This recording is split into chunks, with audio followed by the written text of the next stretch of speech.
Are you struggling to keep up with the top drivers? Are you ready to get faster and more consistent? If so, it doesn't have to take as long as you might think.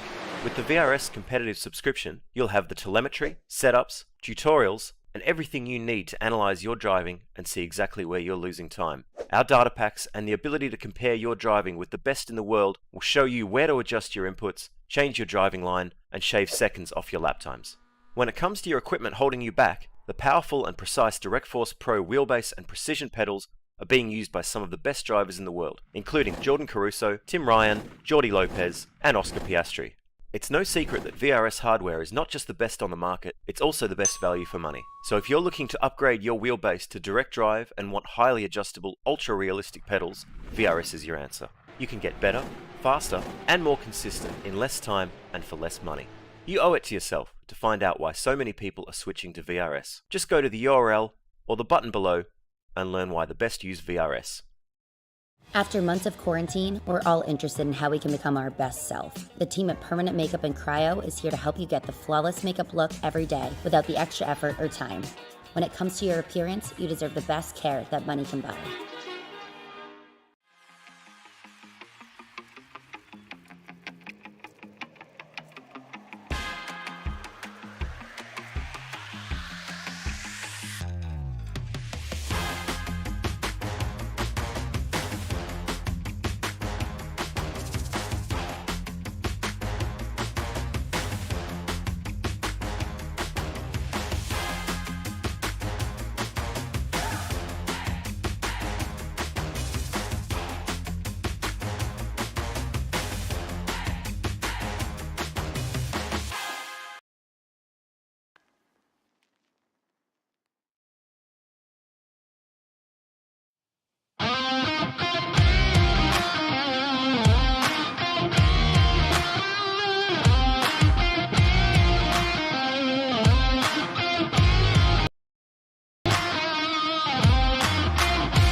Are you struggling to keep up with the top drivers?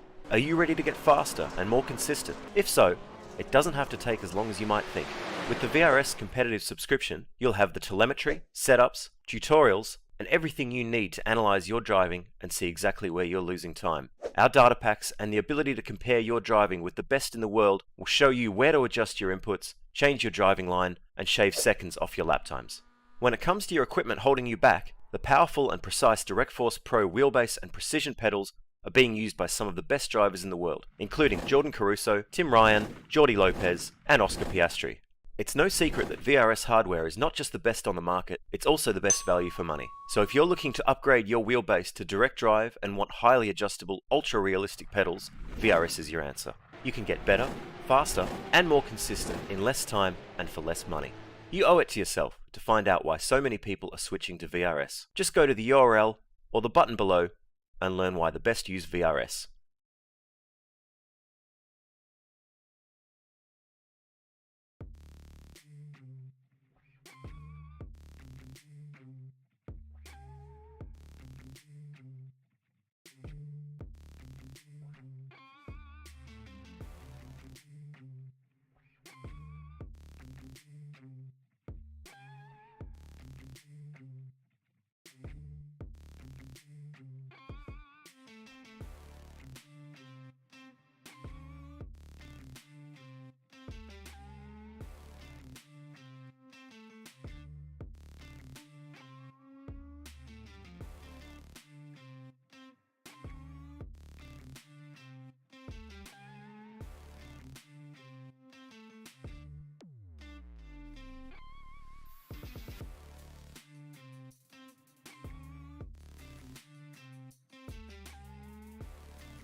Drivers and teams have finally had a full week of preparation for racing on new regulations, and tonight we get to see the result.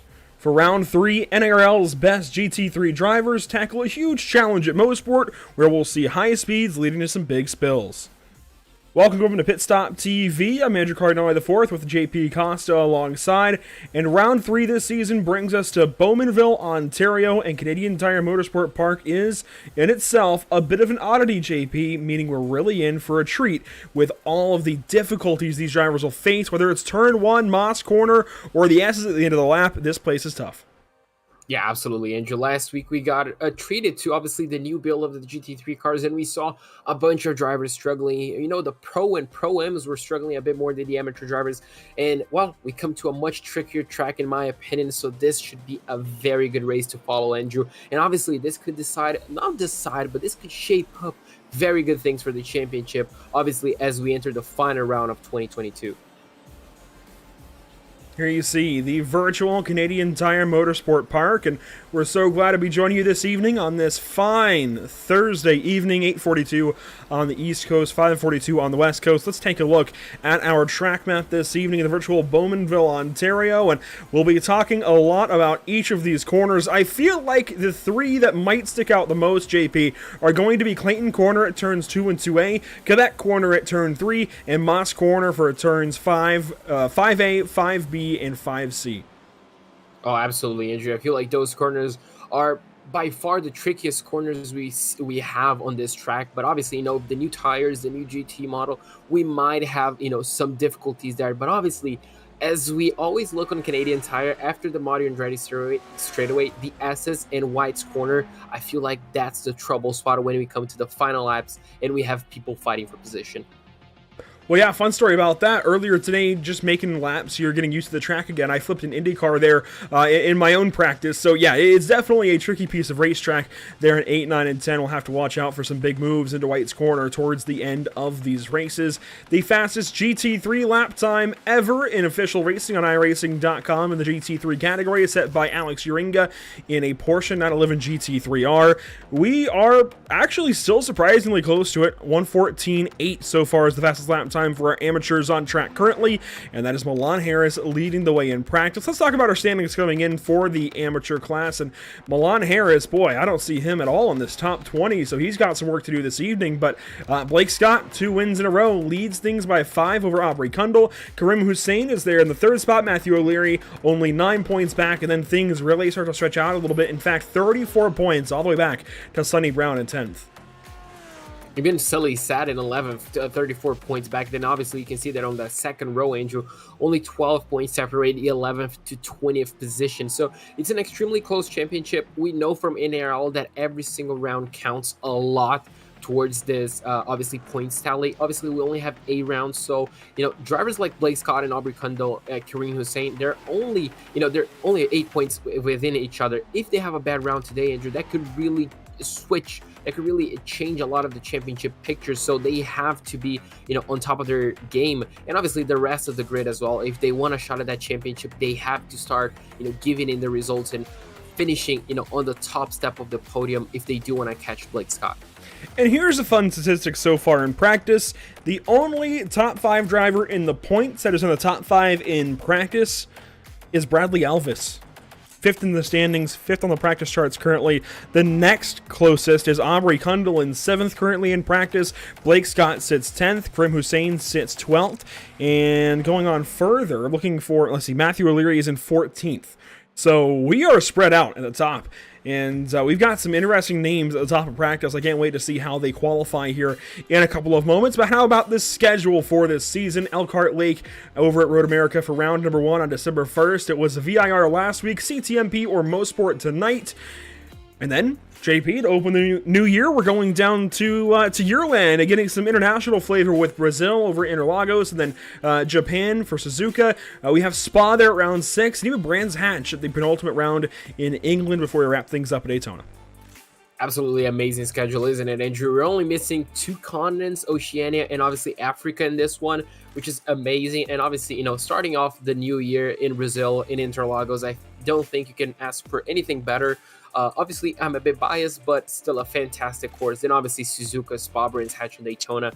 fantastic circuits. But well, that's talk for next year only, Andrew. This year, obviously, this race actually is the final race of the year, and I'm pretty sure drivers will want to finish off the year, finish off this race, in a good style, to have a good preparation, a good rest for next year's race. And we've been talking about these new GT3 updates. Here's a look at them. If you haven't seen this yet this season, take a picture, take a screenshot, get this list noted, because there's a lot that's been changed. We do now have the new damage model on these GT3 cars. Granted, it is still pretty tanky. We do also have the updated tire model that provides a sharper feel with a more clearly defined limit on grip. The old setups that you had in seasons past, they're done. They will not pass tech at most tracks, if not all, and you definitely will have to save your tires. Like, that's the big thing, is you will have to keep saving those tires more and more and more, because now your driving style will have more of an influence on that tire wear, and you'll be much more rewarded if you are one of the drivers that is able to save a lot more tire versus the drivers that burn their tires up early. And we will definitely see, I think, more accurate tire wear as this season goes on, and as these drivers get used to these GT3 cars, and as we go to more different various racetracks with different surfaces and such.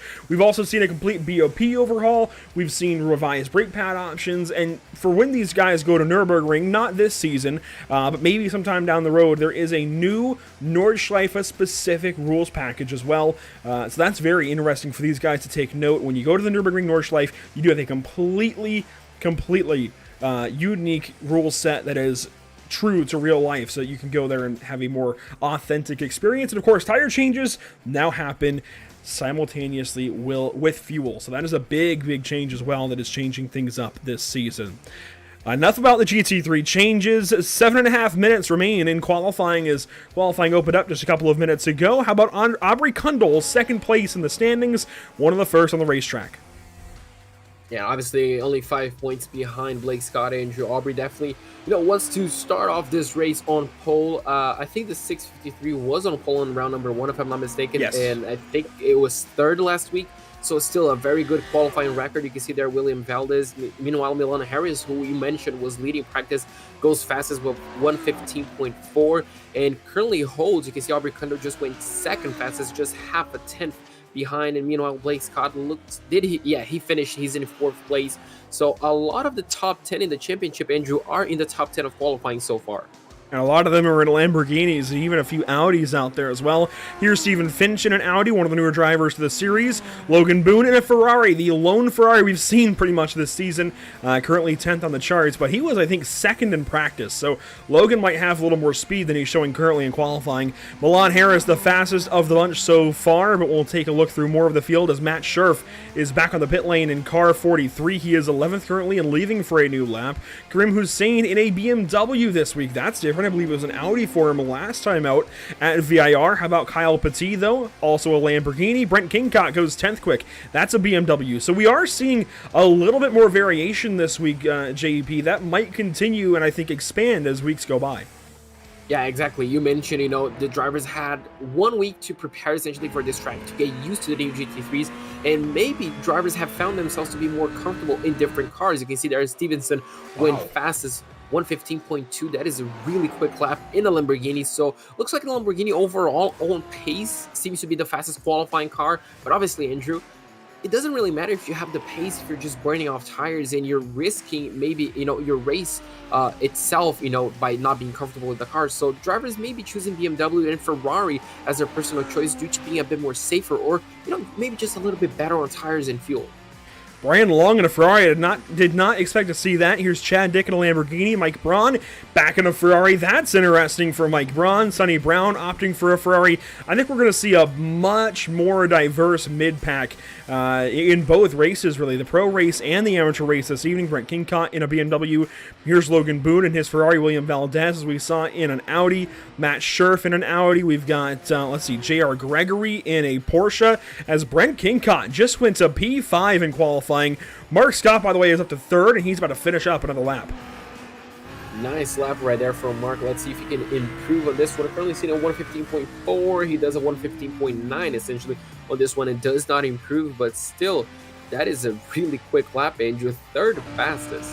Milan Harris going for pole, but that lap time is not going to do it. That is, I think, an out lap or something. Something wrong there. 7 seconds off for Milan, and David Stevenson will wrap up his lap. The next driver with a chance for pole is going to be Robert Gambill in the Aerokinetics Lamborghini.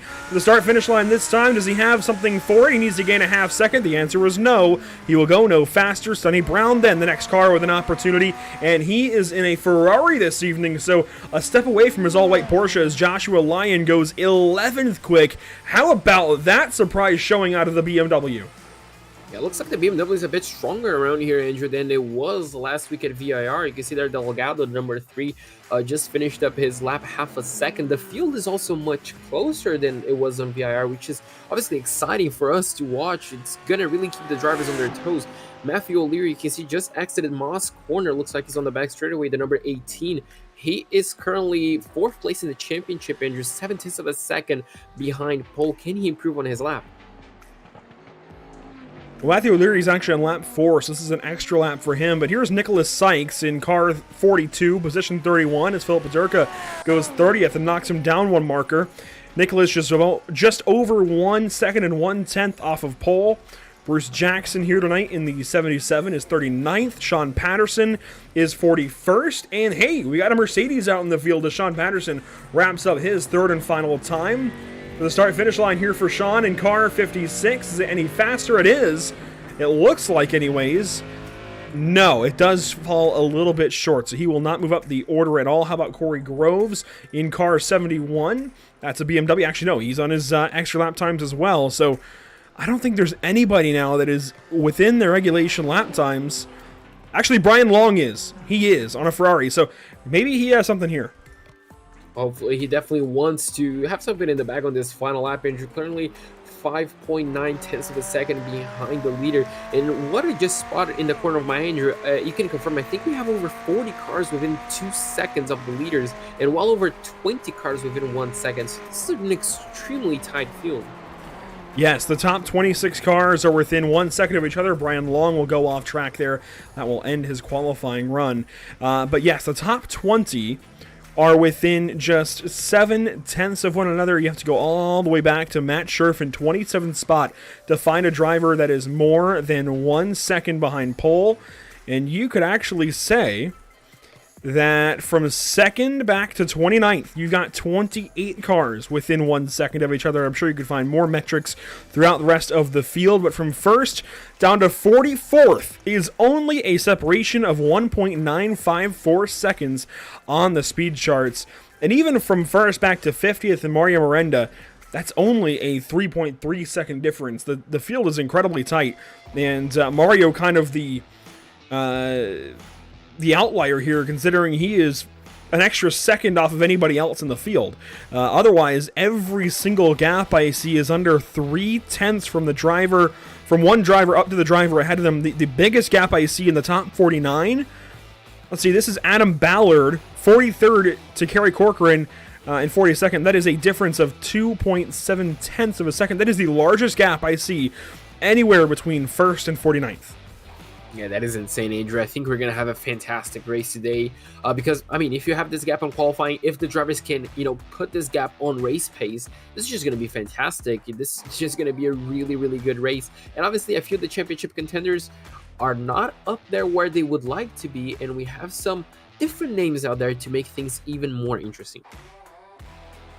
As qualifying comes to a close this evening, a big thank you goes out to our partners here with the North American Racing League. Of course, there are a few of them, VRS, Moradinus, JS Consulting, each doing so much here for the North American Racing League in their 4th season of GT3 racing. And JP, that in and of itself is pretty spectacular, pretty impressive. 4 seasons of GT3 racing now, and we've been here for all of them. Yeah, it's absolutely insane. It's obviously a pleasure. I absolutely love this series. I love the competition it brings. And it's crazy to think it's 4 seasons that we've been not only with them, Andrew, but also together, me and you doing this. It's just fantastic. And one thing I definitely want to say about VRS, the title sponsor of this series this season, well, my bill actually just came out today. My VRS subscription came out today. I subscribe to VRS. I very much live by the service, stand by the service. I really do highly recommend VRS to any new iRacer or any experienced iRacer that doesn't know about VRS yet or hasn't tried it yet. Even I subscribe to VRS, and I don't race but once a month or so, if even that often. So VRS definitely is, in my opinion, necessary, along with Moradness, for any iRacer to find speed on track. Let's go ahead and get down to the track, JP, and talk about our 53-car starting grid.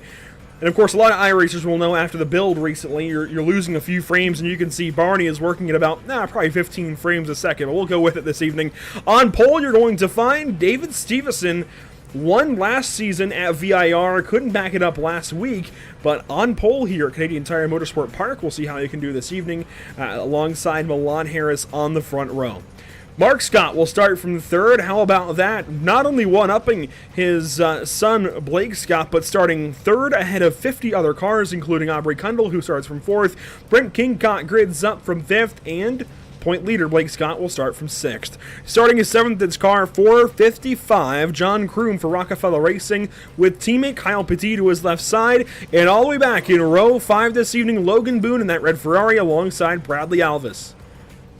Starting off in row number 6, we're going to have the number 24 of Joshua Lyon. Alongside him, the number 54 of Robert Campbell, starting in 12th place. 13th place, we're going to have the number 3 of Ricardo Delgado and the number 107 of Mike Braun in 14th place. Starting in row number 8, we're going to have Armando Bejarran in the number 05 and the number 12 of Brian Long Andrew in 16th place. 17th place, we're going to have Sony Brown in the 115 and the number 45 of Marco Pusik in 18th place. Finally, row number 10, Andrew, we're going to have Scott Angelo in the number 68 and the number 930 of Chad Dick in 20th place. Starting 21st, it's Matthew O'Leary in car 18. He is fourth in the standings, so an important round for him to make up a lot of spots. Sully Sad will start this evening from 22nd position. Stephen Finch and Zach Rose are their row number 12 in cars 227 and 101. And starting 25th this evening is William Valdez behind the wheel of an Audi R8. Karim Hussein will start from the 26th position behind the wheel of a BMW M4. And starting 27th spot, Matt Scherf in car 43 with JR Gregory alongside in car 218. The final row of 30 cars, we still have a few more to go, but at least of your top 30 is Clarence Rosa and Philip Bedurka. Starting in 31st place, we're going to have the number 42 of Nicholas Sykes and Thomas Baker in the 307, starting alongside him on the outside, 32nd place. 33rd place, we're going to have Chris Winstone in the number 5, and the 777 of Joe Nagy is going to line up alongside him in 34th. 35th place, Andrew, we're going to have Bill Pisak in the number 41 and the number 87 of Avon Dorsey starting off alongside him on the outside. The inside lane in 37th position, we're going to have Dominic Angelico in the number 112 and the number 73 of Don Gautilab starting off alongside. And finally, in row number 20, we're going to have the 77 of Bruce Jackson and Ely Speaker, the number 06, alongside him. Let's speed run the back 13. Starting 41st, it's Sean Patterson. 42nd, Kerry Corcoran. Starting 43rd, you'll find Adam Ballard, Jeff Castillo in 44th spot. 45th is going to be Dean Kerr. 46th is Corey Grove. Starting 47th is Brett DiGiacomo. You got Brian Wirtz starting from 48th spot. His teammate, though, starting right behind him in 50th, while Darnell Williams will start from 49th. The back 3 this evening, it's Kenneth Michael in car 19, Aaron Beaver in car 97, and the final car on the grid, call him Mr. Irrelevant if you want, but he just might win like Brock Purdy, T. Anderson. Well, I believe it's T. Charles Anderson, all the way from 53rd position, car 164 this evening. The field already into the S's. That is how quickly and, well, really how large the grid is here at CTMP. But let's take a look quickly at our weather conditions. 69.5 degrees in the air, 76 on track, and our leaders through White's Corner are going to begin round 3 at Canadian Tire Motorsport Park. We're off and away.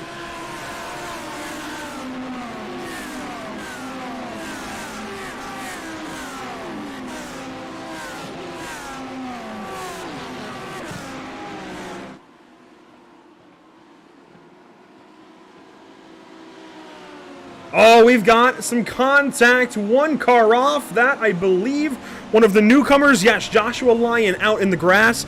Also, I believe, an issue for Aubrey Kundle in the opening corner.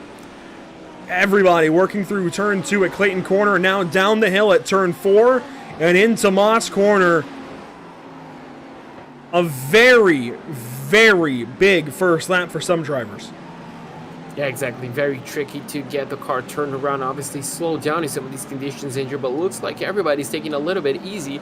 We have some drivers going side by side on Moss Corner, but looks like the rest of them might make it, and we might have the whole field going through Moss Corner cleanly, Andrew. I don't think we saw anyone dipping the wheel into the grass. Meanwhile, the leaders are already into the S's.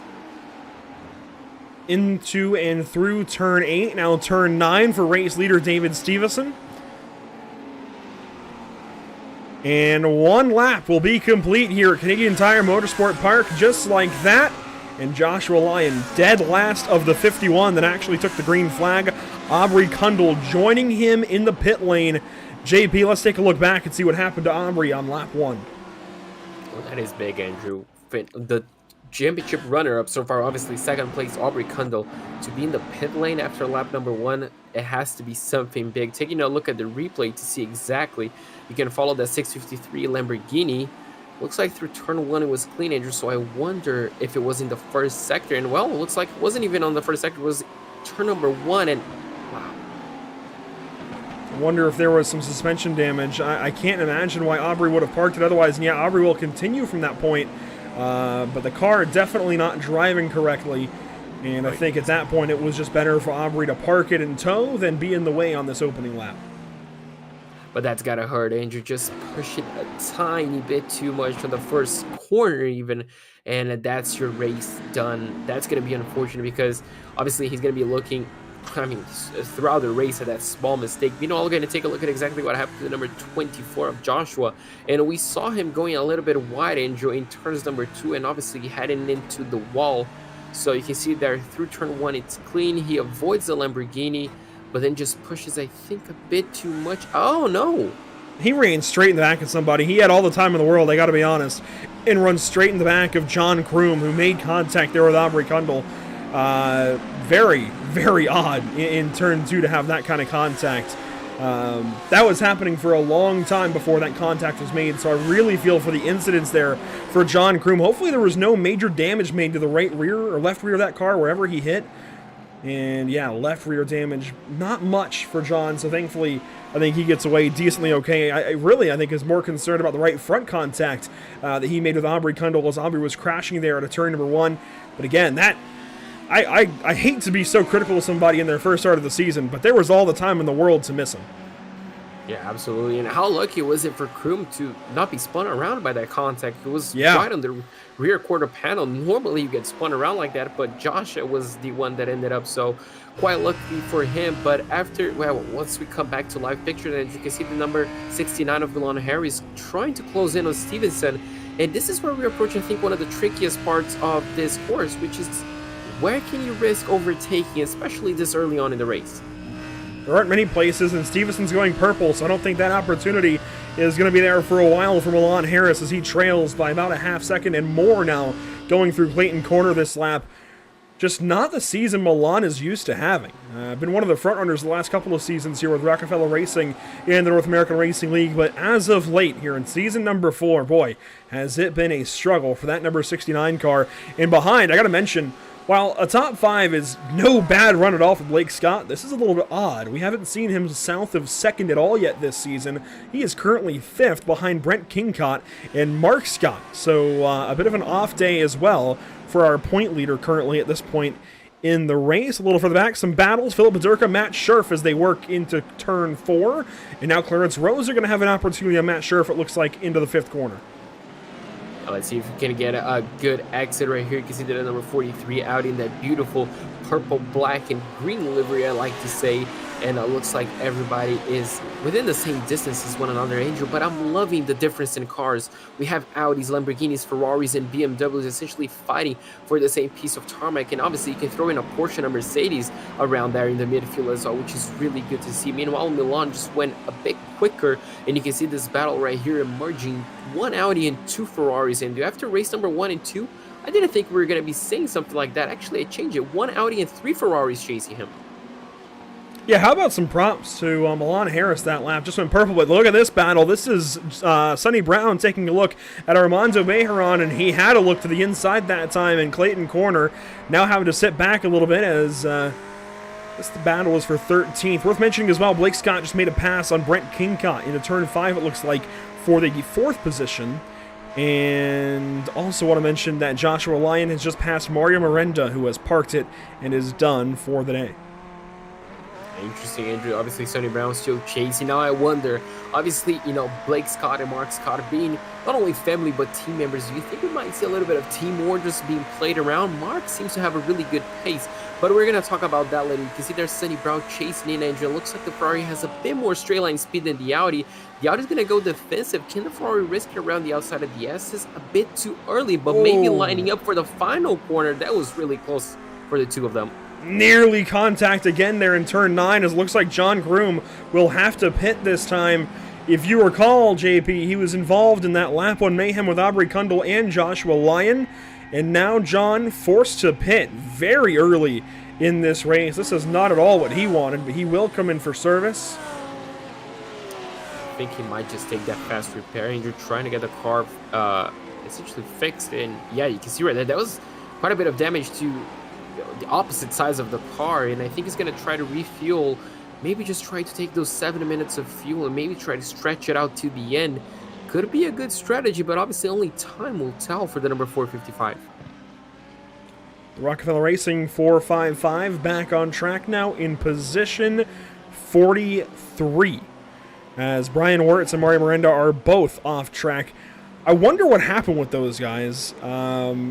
I'm not sure about Brian Wirtz. I didn't think there was an issue with him, but let's go back and see if there was a problem, as it's kind of interesting. Both Miranda Motorsports machines are out of this race now. Really odd to think that two teammates are out of the race, essentially at almost the same time, isn't it, Andrew? We saw them essentially parked, and maybe it looks like it was connection issue from one of them. And, well, that's definitely not connection issue. That's a massive drift. That's what it is for the 199. And this is Mario's issue a little bit earlier. He parked it very early, very loose. I wonder if he's got some damage maybe. It looks like it's driving okay at this point, and it is. This is into turn 1. Man, this is a few laps ago. This is 3 or so laps ago. Off the track there, turn 1, big incident. And his teammate, Brian Wirtz, goes through the frame right there as Mario comes back on track nearly. But Brian ends up disconnecting multiple laps later. But it was interesting to see with Mario. I think you saw the same thing, how many corrections he was doing on the exit of the final corner. It was almost like he was driving with no TC on and just trying, to wing the car. And you can see that Brian Wirtz just disconnects, it looks like, on the exit of 2. But, yeah, really odd scenario for both teammates. Definitely a difficult one that they're going to have to contend with, as we've had a problem for our pole sitter this evening. David Stevenson has recently gone and lost the lead. And we'll see if we can find this quickly enough for our race leader. But big issues for him. He goes off track. This is actually, he goes wide. That's Quebec corner. And we're still missing some lead up to all of that. He just lets Mark Scott go by. He was just essentially slow on the exit of 3, looks like. And yeah, you mentioned he lost the lead. He had the pace early on. Let's see exactly what happened. This is approaching Moss corner. Just goes a bit wide, but takes the perfect racing line. So I wonder, Andrew, if it was a move maybe from Milan, just a little bit of damage to his car as well. Right on board here with David Stevenson as Milan Harris made an approach, and he's losing more time now. He just lost 3rd position on track. I have to wonder if maybe he damaged the car in some way that we can't quite tell yet. I don't see anything visibly wrong with the car at the moment, as we're having multiple issues. Mike Braun in trouble, Armando Bejeron, it looks like, Clarence Rosa. A lot of troubles live, but this is what happens with Ray's lead. I think it's going to happen in turn 1, maybe 2. We'll watch. This is turn 2 now. Milan Harris is just these guys, we're right back into the same routine as last week. They won't even let us take a replay, but this is David Stevenson. I think he loses the lead right here. Just goes wide. Just misses his braking, but He was slow exiting the Moss corner, Andrew. You saw how much pace he was losing. I wonder if, I don't know, maybe he damaged the floor of the car in some way, shape, or form. Has some non-visible damage. And This then obviously just you mentioned happened. Milan, the leader now, obviously qualified second, was fastest on practice, and then ended up losing the car. I'm not quite sure where, but on the final corner. Wow, and Mark Scott what a barely gets miss. by. Oh, wow, that was really close and really unfortunate for Milan, parked on the worst place possible. So within just a couple of minutes, call it 5 minutes, 2 laps maybe, Milan Harris with more trouble, my goodness. Oh boy, he is off on the outside of turn 2, and he nearly just wiped somebody out trying to rejoin. It might have been Adam Ballard or Aaron Beaver, and oh my Milan! God. Wow. Wow. I'm speechless.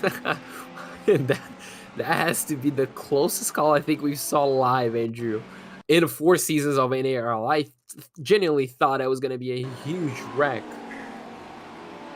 Well, this is Milan Harris into turn 2 after his spin, overheated the tires, and we've heard from some drivers that once you overheat tires, man, you are in trouble, and we see that there, and more of the field has to go by Milan Harris.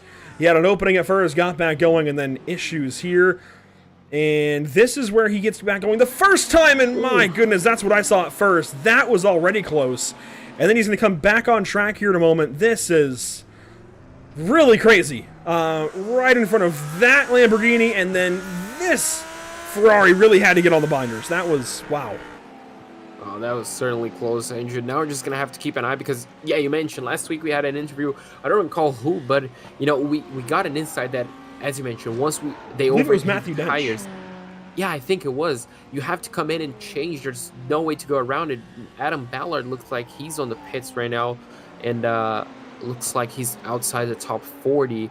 And I wonder, did Milan go into the pits, Andrew? Not yet. Confirm that. Not yet. But we have had another lead change. Blake Scott just got by Mark Scott in turn number 8.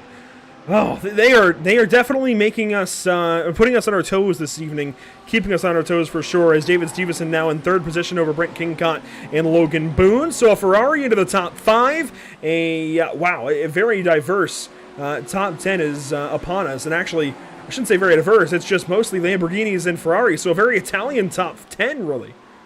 And then, and then we have obviously the BMW right there in 4th place, and you can see right there the BMW of Brent Kingcott is going down the inside of 3 on Stevenson. It looks like he got that position. Stevenson still on the inside of 4, but I think he's going to smartly back out of it. He does. So once our leader and pole sitter, Andrew, now kind of moving backwards as we approach 15 minutes of this race, maybe on exit right here. Looks like he did get a better exit, and Brent Kingcott might have to defend. Now, who has the legs on the straightaway? Currently looks like the Lamborghini has, and it looks like they're going to go side by side on the back straightaway. Down the Mario Andretti straightaway to turn number 8, and the Muradness number 13 on the left side will have to give up the goose there in turn 8. William Valdez off track. Sully Sad in trouble. He's got a lot of damage on his number 079 Audi, and he will give up more spots. Meanwhile, this battle up front, it is not changing at all in 3rd, 4th, 5th, 6th positions. Even back to 7th with a couple of Ferraris back here in the top 10. You got Logan Boone 5th, Bradley Alvis in 7th. How about Ricardo Delgado in a Ferrari in 8th position? Robert Gambill in a Lamborghini there, but Armando Bejaran joining the top 10 in an Audi. Just a really crazy and mixed bag of just drivers, I guess, drivers and cars in this top 10. A lot has happened in this race. Yeah, exactly. A lot is happening, Andrew, which is exactly what kind of I think we expected around Motorsport. Is just a fantastic track to have stuff like this. You know, you can see that Brent Kingcott, Stevenson, and Boone going essentially almost side by side through Moss Corner. And it looks like the BMW will retain that position for the time being. It looks like the Ferrari, Andrew, is just trying to sneak in past the Lamborghini. And, well, they look like they have the same pace, which is really good to see. This is a really fantastic battle for 3rd place. 3rd, 4th, and 5th here as Logan Boone is going to make an attempt on the Lamborghini of Stevenson. Now has to back out, and Stephen Finch has got problems. At a Moss corner, the Audi turned around for car 227 as Kingcott leads these guys through turns 8, 9, and 10. And this is going to wrap up lap 12, it looks like. What a crazy race. Oh, man. Fantastic race, Andrew. I mean, full of ups and downs, full of unexpected twists. I mean, I wasn't expecting to see the Scott team just doing a 1-2 within half the race, especially after the qualifying Blake Scott did. This is fantastic. It's amazing. And I wasn't expecting to see a BMW fighting a Lamborghini and a Ferrari for third place either. This is just shaping out to be a fantastic race. What about a Lambo on an Audi for 12th spot? Sonny Brown and Michael Busick here for the 12th and 13th positions. Sonny Brown with the advantage, as Logan Boone gets by David Stevenson in turn 5. These guys don't quit. No, don't quit. And Stevenson is going to lose a position to the Kyle number Pattini. 90. Wow, how about that? And he might even lose one more position, Andrew, to Alvis right behind him. He got a really bad run out of Moss Corner. It looks like the Ferrari might just be on the quarter panel heading into the S's. I wonder if Alvis is going to brave it out. Looks like he won't. So Stevenson really moving backwards, Andrew. That qualifying pace that was once there, simply, I mean, it's not translating into race pace. We saw, I think, something similar last week at VIR, where he was decent early, thought maybe he could contend for a defense of his previous win at VIR, but just simply could not as the race went on. So Stevenson sinking in this field now. Started first, currently 6th, and that new low position is going to update here soon for the 6th position. But he did lead 6 laps. So, he didn't get away without leading anything here today. He still can say he led 6 laps here at Canadian Tire Motorsport Park, but unfortunately for him, I don't think he's getting back to that lead spot anytime soon. As Ilya Speaker hits the pit lane, got multiple drivers heading in, multiple drivers already there. Brian Long in as well, it looks like. No, actually, he was in 4 laps ago. Other cars in are Kerry Corcoran in car number 8, or actually I think he's on his out lap. Just a crazy, crazy day. Sully Sad is in, though. And that is that very damaged Audi. That is quite a lot of damage, Andrew. I think he's missing a wheel at that point. The car is pretty much on 3 wheels. And meanwhile, I have this battle right here for 3rd place. So Logan Boone, after getting past Stevens and Andrew, now really closing in on Brent Kincott. So I wonder if we could see a Ferrari in the top 3. That would be fantastic. It currently looks like the number 33 has a lot more pace than the number 99 BMW. Now, can he get past? That's going to be the question for the next few laps. You can see he started 9th, Andrew, and he's chasing for 3rd place. Scott Reister sent me a message before this week's races and mentioned that the Ferrari might be a sleeper, and I think we're seeing that in evidence here as they work by one of the Maradness machines that is now going a lap down. I think that might be... Ooh, I'm actually not sure which car might be a lap down. Potentially Adam Ballard? No, he's on the lead lap. Regardless, told me the Ferrari might be a sleeper, and we're seeing that. 4th place currently for Logan Boone. We've got a couple of other Ferraris in this top 10 and making some noise for sure, so we might see some Ferraris in the pro race potentially be the optimal car as the run goes on. I think that's what the big thing is these other cars, the Audi and Lamborghini, boy, can they lap quickly, but they are a lot more volatile as the run goes on, and it just gets a little bit dangerous for some of these drivers. I think we're definitely seeing that or something close to it. Yeah, absolutely. And obviously, that all that talk that we have over, tire life and all that sort of stuff, Andrew, I think that could be playing a factor here. Some cars might be a little bit better on tire than others, and obviously setups that we know affect drivers so much. Meanwhile, you can see that Moradna's car looks like got in the way of Delgado, who now might be under pressure from Gamble as we approach turn number 1. So now coming in that traffic, Andrew, that lap traffic could play a big factor on tonight's race, and it's currently playing right now, as you can see. Yeah, that is Sully Sad, who gets on the racetrack right in front of some cars. There's Robert Gamble and his Lamborghini. Armando Bejaran just further back in an Audi will come up on Sully Sad, who now crosses the racetrack, and that's just a dangerous thing. That is something you got to be very, very careful about as a lap car. If you're going to cross the racetrack to try and get out of the way, you've got to do it predictably, because you can sometimes end up causing a crash that way. If the driver trying to pass you is planning on going to the offline to try and pass you, and you go to the offline, well, you can see how you might have a bit of a problem. So you just got to be careful as a lap car, but thankfully no issues there. It is worth mentioning Sean Patterson is now into the pit lane for position 30 in his number 56 Mercedes AMG.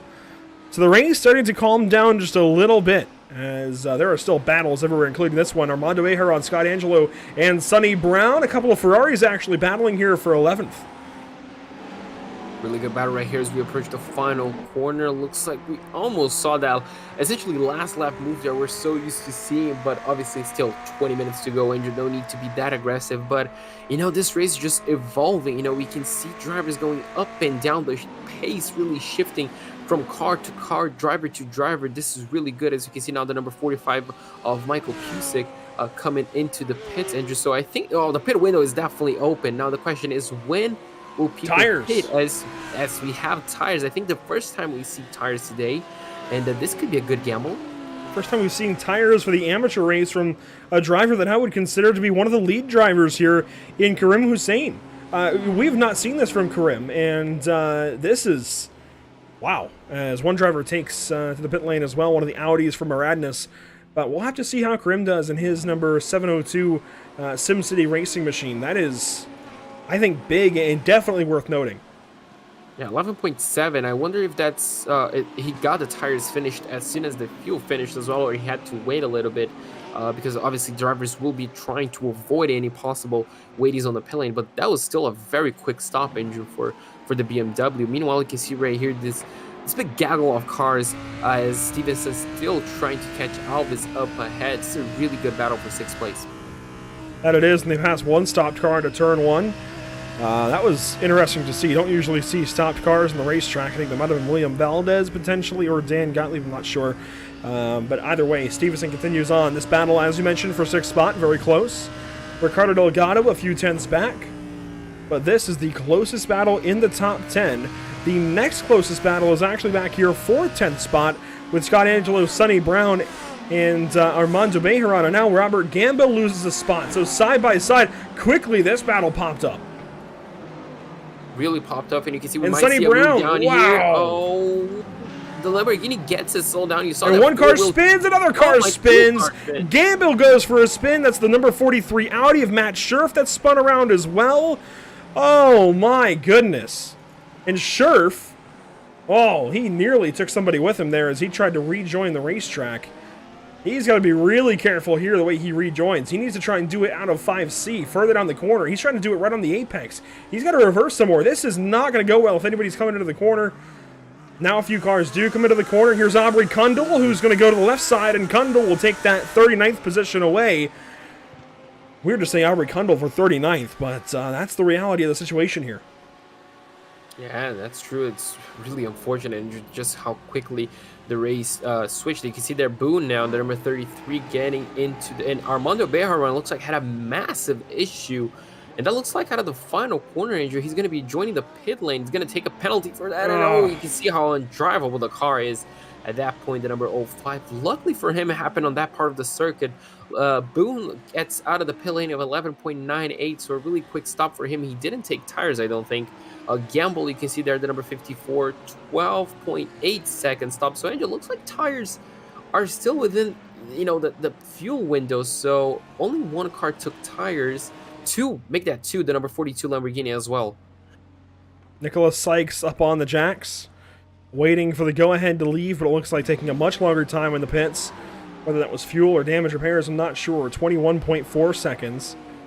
Armando Bejaran, he's going to be a while. 30 seconds now and counting. I wonder if that was a penalty for not joining the pit entry correctly. I would imagine so, as here comes Blake Scott and Mark Scott, your two race leaders with 15 minutes to go. Let's see what they do here if they go up on the jacks in their Audis. Blake Scott, no move for the tires. Mark Scott, though, no move for the tires. So very much choreographed, there we go, between these two father and son duo. Blake Scott off and away, 13.3 seconds. Mark Scott still in the pit lane, and 13.52. Yeah, really close stops, really close pace amongst the two, but Boone jumps, looks like Mark Scott in. Wow, what a strategy from the Ferrari. You can see right there, Andrew, almost 2 seconds quicker, 1-point-something seconds quicker than the Audis in.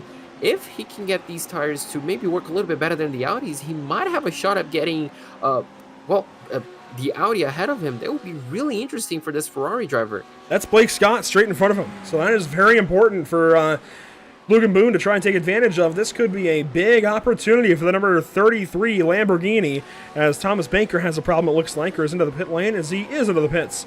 It is number 307 Ferrari. Let's see what Brent Kincott does. He goes at least one more lap here in his BMW, as he will continue on. Bradley Alvis, it looks like, will pit, though, in the Ferrari, bringing David Stevenson down the pit lane as well. And that should be the whole field, I think, coming in for a whole cycle of pit stops. You can see the number 296, essentially urban camouflage Ferrari, and Stevenson, the pole sitter, still, approaching his pit window. Obviously, his pit stall, I should say. The first one, he goes up in the jacks. Is that correct? Yes, it is. So Stevenson will take some tires. Alvis gets out a little bit sooner. Stevenson, wow, Alvis. No, that must have been, no, that was Alvis, a 10.3. A 10.3 second stop for Bradley Alvis puts him right behind Mark Scott, as David Stevenson will drop behind Ricardo Delgado by some amount of seconds. Even Kyle Petit goes by, so Stevenson's race gets even worse. For 1 second, I thought he overshot that turn 2 edge. It was going straight into the grass, but unfortunately he didn't.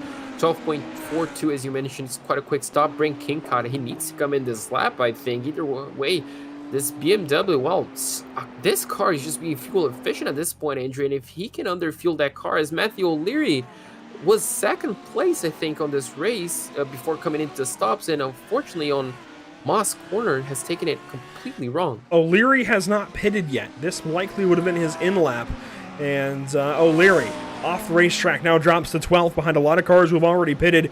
Expect him to finish somewhere around the 20th position, I would say, as these guys are spending 30 seconds in the pit lane. 30 seconds back of him is going to be, oh wow, he could finish outside of the top 30 now.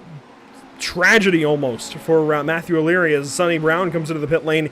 He's already been in, so this is a second stop, I believe. No, he's leaving, rather. Okay, I got panicked there for a second. Sonny Brown will exit at a 12.05 second stop. He'll rejoin just inside the top 10, as here goes David Stevenson, side by side out of the pits. How about that? He gets the car slowed down and unfortunately cannot hold that 8th spot. You can see there Matthew O'Leary now coming up to the jacks after that spin. Finch, the number 227, takes an 11.0 second stop, and Brent Kincott now approaching traffic, Andrew. This would be a smart time to pit, and yes, he does. I don't think he had another choice because he's the last car, I think, to come into the pit lane. And you can see there just up ahead, another BMW coming in. Now, how quick can this stop be, Andrew? This could be really important for him to jump up a few positions. We'll see what Kincott does, if he takes tires or not. Up on the jacks or no? The option is no. No tires here for Brent Kincott. We'll have to keep monitoring this option, especially as we go to places like Brazil later in the season, next race actually after this. And it's a quick stop for Kincott. 10.17. Is that enough to put him out front of Blake Scott? Blake Scott into turn 1 now. Oh, it's going to be real close out of the pit lane. And Kincott has got the race lead. How about that? That's a strategy right there, and you took a bit longer. You can see one car stop right there as Cal Petit goes fast, as maybe he underfueled the car, did what we see from Gustavo Ariel, just underfueling a little bit, taking it a little bit easier, and well, just jumping ahead 2.1 seconds ahead of Blake Scott, Andrew. That's a perfect stop. That is a big difference between these two out front. Logan Boone in third, a steady pace to go on podium for him. Mark Scott fourth, Bradley Alvis fifth, Ricardo Delgado sixth. Then we've got a battle here for seventh as Michael Pusick chases the driver who just went purple in Kyle Petit. Kyle Petit dealing here with Joshua Lyon, a lapped BMW. And he should be able to get by as Sonny Brown has trouble. He is now into the pits and up on the jacks for tires. I believe that is a tow. That might be injured. That might be really unfortunate. He just pitted, I think, 2 laps ago. So maybe a small incident for him ended up costing him a good finishing result. I think he was just behind Stevenson, wasn't he? So yeah, watch this. It happens in turn 2. So we saw a few mistakes happening. Lapped car right in front. And was he the car stopped? As the leaders know, it couldn't be. And he just goes a little bit wide. And Stevenson as well in trouble. Yes, there was also that issue for Stevenson. This is Sonny Brown, who does take it straight to the pit lane after a tow there. You can see a lot of damage, comes back on the racetrack, and I think at some point realizes it's too much. This is into turn 3, Quebec corner, and eventually Stevenson will ground these operations. We've got to go back and, Sonny Brown will ground these operations. We have to go back and meanwhile see what happened to David Stevenson in that number 13 Lamborghini. He is still 11th on track, but he comes up to one of these Lambos. That might have been Kyle Petit, and what is going on here? Wow, that was a big hit to, luckily, the tire barriers, but that Lamborghini, I think it was a lapped car, wasn't it? And no, it was marked as 7th into that lap. Oh. I think it was Petit. It was. Oh, so it was a battle for position, was it? So really interesting. So something happened to Petit on the last corner, or the first corner, that he ended up losing so much ground, and we saw how he was on the inside of 2, and you can see right there drifting through turn 1. And I think that's right after he went purple. Oh, I think that was right after he went purple. He lost it into 1, goes over. Check your mirrors. And there goes over in front of a car, and then just that's. I'll let the drivers and the admins handle that one, but he crossed over very unsafely at that point, right in front of Stevenson, and that's a very scary incident, and that is why Pusick was all over him, and Kyle Petit ends up losing the spot to Pusick and then Brian Long, so that's wow. Yeah, that was really aggressive, and I wonder, Andrew, if that just upset, that quick change of movements, of directions from Stevenson Lamborghini, if that upset the car. I'm not quite sure if they touched, if it was some sort of net code, but you can see right here that crossing, the closing speed is just, the closing speed is way too big, and they don't make initial contact, but I think Stevenson is on his own there as far as the looseness in the car. He initially gets into that slide, but then I think Petit just completely misses the second corner and ends up helping him the rest of the way around. That was just a mess. Yeah, that was unfortunately chaotic for them.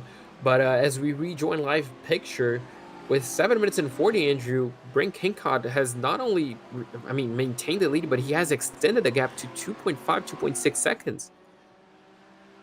Yeah, opening up by another half second or so is Kincott ahead of Blake Scott, who is your points leader coming into the night. That is a big time achievement here so far for Brent Kincott.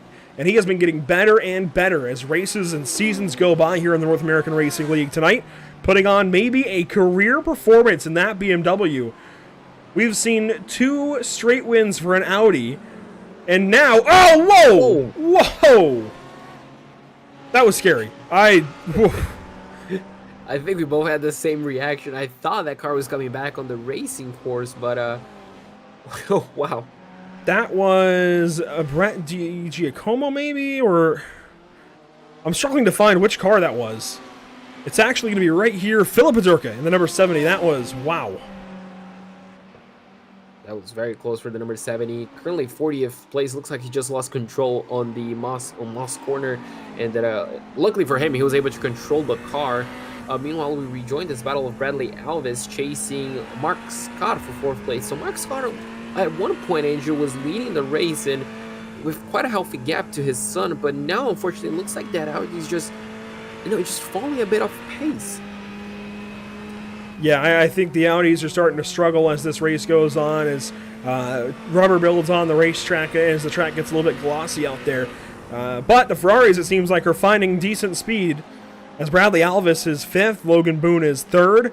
The Ferraris look really strong suddenly on some of the more chaotic racetracks, as here goes Alvis. This is for 4th position, side by side down the hill. Mark Scott defends over Bradley Alvis. Yeah, brave move right there for Mark Scott. Oh, and Blake Scott spins! Oh, he spun. I just saw Boone up to 2nd, and Blake Scott, the championship leader, spun on Moss corner. So, Andrew, just as we were talking about Audi's having problems, well, the leading Audi of the field just had a massive problem on Moss corner. Meanwhile, this is now for 3rd. Yeah, his father could be overtaken for the final podium position, the 296 Ferrari, braving it around the outside of the S's. Can he keep the car side by side? Oh. No, he can't, but what a battle now we have for 3rd place. Oh, as the Audi drifts almost, but he saves it. There is one car in trouble back there. Blake Scott has completely binned it. The point leader has binned it here in turn 10. Comes across the racetrack. Thankfully, nobody directly behind him, but that car is junk. Oh, that car's going straight back to the pits, Andrews. And just as we talked about it, this race looks like as soon as you overheat and you stress those tires, you completely lose total control of the car in the championship. This is scary. There he goes. Oh. Right in front of another car. Oh, my goodness. Thankfully, it will not impact anybody else. Stevenson barely gets by. That was very scary, as now Brian Long will battle for 6th spot. Blake Scott is out of the race. That means your championship is wide open. Coming in second today was Aubrey Kundle. Where is he? Way down the order. I don't even know where Aubrey is right now. Something around 38th position. So you know who this puts our focus on now is the new 10th place, Karim Hussein in a BMW, who took tires at the pit stop, and that may have been a huge move. Even Matthew O'Leary is way out of this running. He is 19th. So it's now Karim Hussein, who is 10th on the board, comes in tonight in 3rd in points, and Bradley Alvis, who is 4th on the racetrack currently, battling with Mark Scott. Wow. Everything is changing in round 3. Yeah, let's not forget Brent Kincott is 7th place, Andrew, just 10 points behind Karim Hussein, and is obviously leading this race now with 4 seconds clear of I think he's going to be your point leader after this. He's only 3 points back of Alvis. Yeah, I think so. He's 10 points behind Karim Hussein. Obviously, Karim in 10th place. We mentioned it on the pre-race broadcast. How this race could be important is the final race of the year for these guys. You know, it's a tricky race. It's essentially a new car, new tires, and it's really important to just put a good result. And we saw Aubrey struggling on turn number 2. We just saw Blake Scott struggling on Moss Corner, and we're just seeing Andrew, the championship leaders just struggling. And obviously, those that are still on track, and if they can still keep themselves on track, they're going to be capitalizing a lot on these bad results. And David Stevenson has got trouble in car 13. He's off track. I'm not sure where this is. That looks like it's, yeah, it might be. I think it's down in the Quebec corner, and yes, it is. He drops all the way back to Avon Dorsey. He's now 17th spot. It's also worth mentioning, Brian Long is 6th. He comes in tonight in 6th in the standings. He's going to pick up a bunch of points. He could even be in the top 3 in standings after this race. Ilya Speaker, where is he at? Ilya is 14th. Even he's going to gain a lot of points on the drivers ahead. I know he comes in 8th spot, 29 points out, but he's picking up at least 10, 15 or so on most cars ahead of him. Yeah, looks like, Andrew, it's really fantastic because essentially you're looking at P1, P2, and P4 of the championship who are having essentially a terrible race. They had a terrible race, and essentially the rest of the competition is just putting in a fantastic result to see exactly what they need. Bradley Alvis obviously chasing down Mark Scott, and Andrew, if he can get a podium he's going to be in a fantastic championship position as well. So this is a really important result for the 296, but he cannot risk everything. Yeah, this is basically a battle to see how close Bradley is to Brent Kincott, who will be your new point leader after this race. I do believe, if Matthew works out correctly, or math rather works out correctly. I was thinking math as soon as I read Matthew O'Leary's name, who is still 19th spot but closing in on Avon Dorsey. That could be a very important battle as well, actually, because O'Leary has 9 points on Kincott. So O'Leary is going to be somewhere close to them. Kundle's going to lose a bunch of points. Blake Scott's going to lose a bunch of points. Karim Hussein, though, he's going to pick up a healthy bunch. This is going to be really, really interesting to see how these guys work out after today. One car goes around. That is a lapped car. That is Bill Pisek. He is 9th in the standings into today. He has had an awful day. Awful. Yeah, really unfortunate for him as well. We're just going to mention 9th place for him. And in a race, Andrew, where, even the 20th place can capitalize and get some good results, it's really unfortunate to see these guys, unfortunately, having mistakes with, 2 laps to go. Bradley Alvis, Andrew, the Ferrari just looks so much better on tires. I'm not quite sure if the confidence level is just creeping up, just as you close in to your competition up front, but the Ferrari just looks so much more planted on the racetrack. I gotta say as well, as here we go, Bradley Alvis is gonna take a shot. Here goes the inside finally. He backs out. He's only got one more lap he can do that because Brent Kingcott is coming around to the start-finish line, and we are officially at the white flag presented by Whiplash Simcams. Logan Boone second, Mark Scott third, and this battle, oh, this is gonna be fun. Here goes Bradley Alvis down to the inside for turn one. He backs out again. Oh, this could be it, Andrew. He needs to get a good exit, and I think he does. He's risking essentially everything for this P3 position, which I'm not quite sure if this is the right move, but he's certainly going for it. He needed a try already, as Milan Harris has more trouble from 21st. He's now 23rd and still losing time. Might even drop to 24th. But Alvis has got to try. He might be a little too respectful for his own good right now. He's backed out of 3 or 4 fantastic attempts on Mark Scott. He's got to find an opportunity at some point, and I think he's going to try to make it the back straightaway this time as he gears up for a solid turn 5. And out of Moss Corner, does he have a run? He might be too far back, and Mark Scott may yet hang on to a podium position. We'll see down this long straightaway. Look at the Ferrari coming. It's coming. You can see the straight line speed is a bit better. Mark Scott goes really defensive, and the Ferrari is going to have to brave it along the outside. We saw this happening a few laps ago, and you can see side by side through the S's. Now the Ferrari has the inside for the second to last corner, Andrew. This is going to be a classic finish at Motorsport, but looks like the Audi might just have it as Brent Kingcott takes the victory. Logan Boone is going to finish second, and Mark Scott is just going to hold out for third. Brent Kingcott with the 4-second win over Logan Boone. The best battle on the last lap was Mark Scott, barely hanging on over Bradley Alvis. Ricardo Delgado will go third. Delgado fifth, Long sixth. Kyle Petit will hang on for 7th. Michael Pusick will go 8th. Karim Hussein will finish 9th. That is a big points haul. Once he gets to the start finish, there he goes. And J.R. Gregory, who enters the evening not even in the top 20, I don't think, is going to finish top 10 here at Canadian Tire Motorsport Park. Chad Dick is going to finish 11th, Robert Gambill 12th, and so on from there. Wow. Ilya Speaker will go 13th. Insanity. He's absolutely fantastic, Andrew. You can see right there, drivers getting close to one another on the finish. And this was just a fantastic race. Big names making mistakes, and obviously drivers just coming up and taking the results. We just had a car out of gas. Nicholas Sykes for 21st. John Kroom is out of gas in 22nd. And Jeff Castillo is out of gas in 23rd. 3 cars running out on the final lap, and Dominic Angelico, 24th, will not finish the final lap at CTMP. And yeah, there's John Kroom on the grass in turn 9. That car has come to a stop. Was it 3 Lamborghinis that ran out of fuel in the final lap? 3 Lambos, and I'm not sure what Dominic is in. I'm not sure if his was a fuel issue or not, but he will not finish the final lap this evening at Canadian Tire Motorsport Park. I think John might be trying to lobby for a push here, and he will not get it. Wow. Really unfortunate, yeah. And I think, Andrew, we saw Brent Kingcott just crossing the line with, I think it was 7, 8, 10 seconds left. So, that small deviation, that small error of calculation, obviously those few liters less that you took on the pit stops ended up costing these drivers quite a lot. But what a race we just had.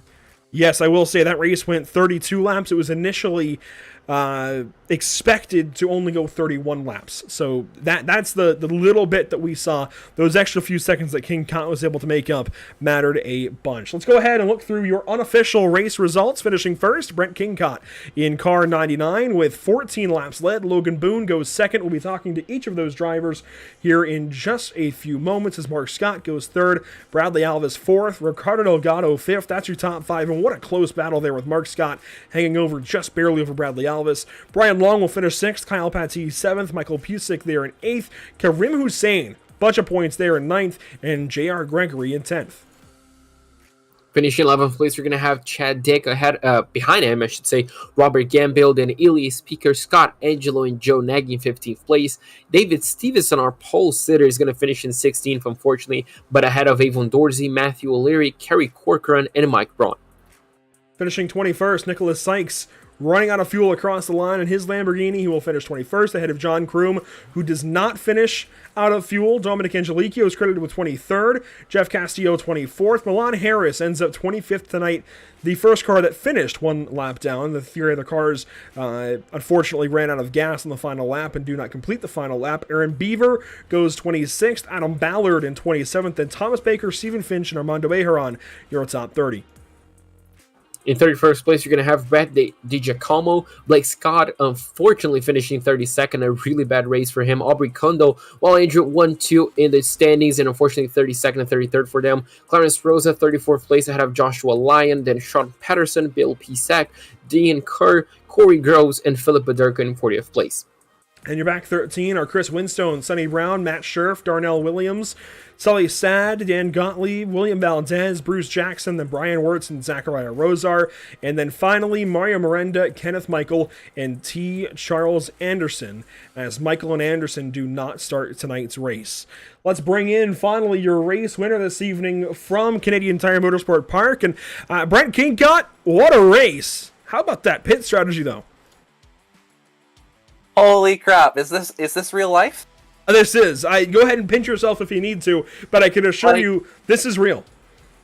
I'm lost for words. Lost for words. A career day for you, no doubt. What does this mean? I mean, you might be our point leader after tonight in the AM category. That is huge. I don't even know how that's possible because I was 7th in points going in here.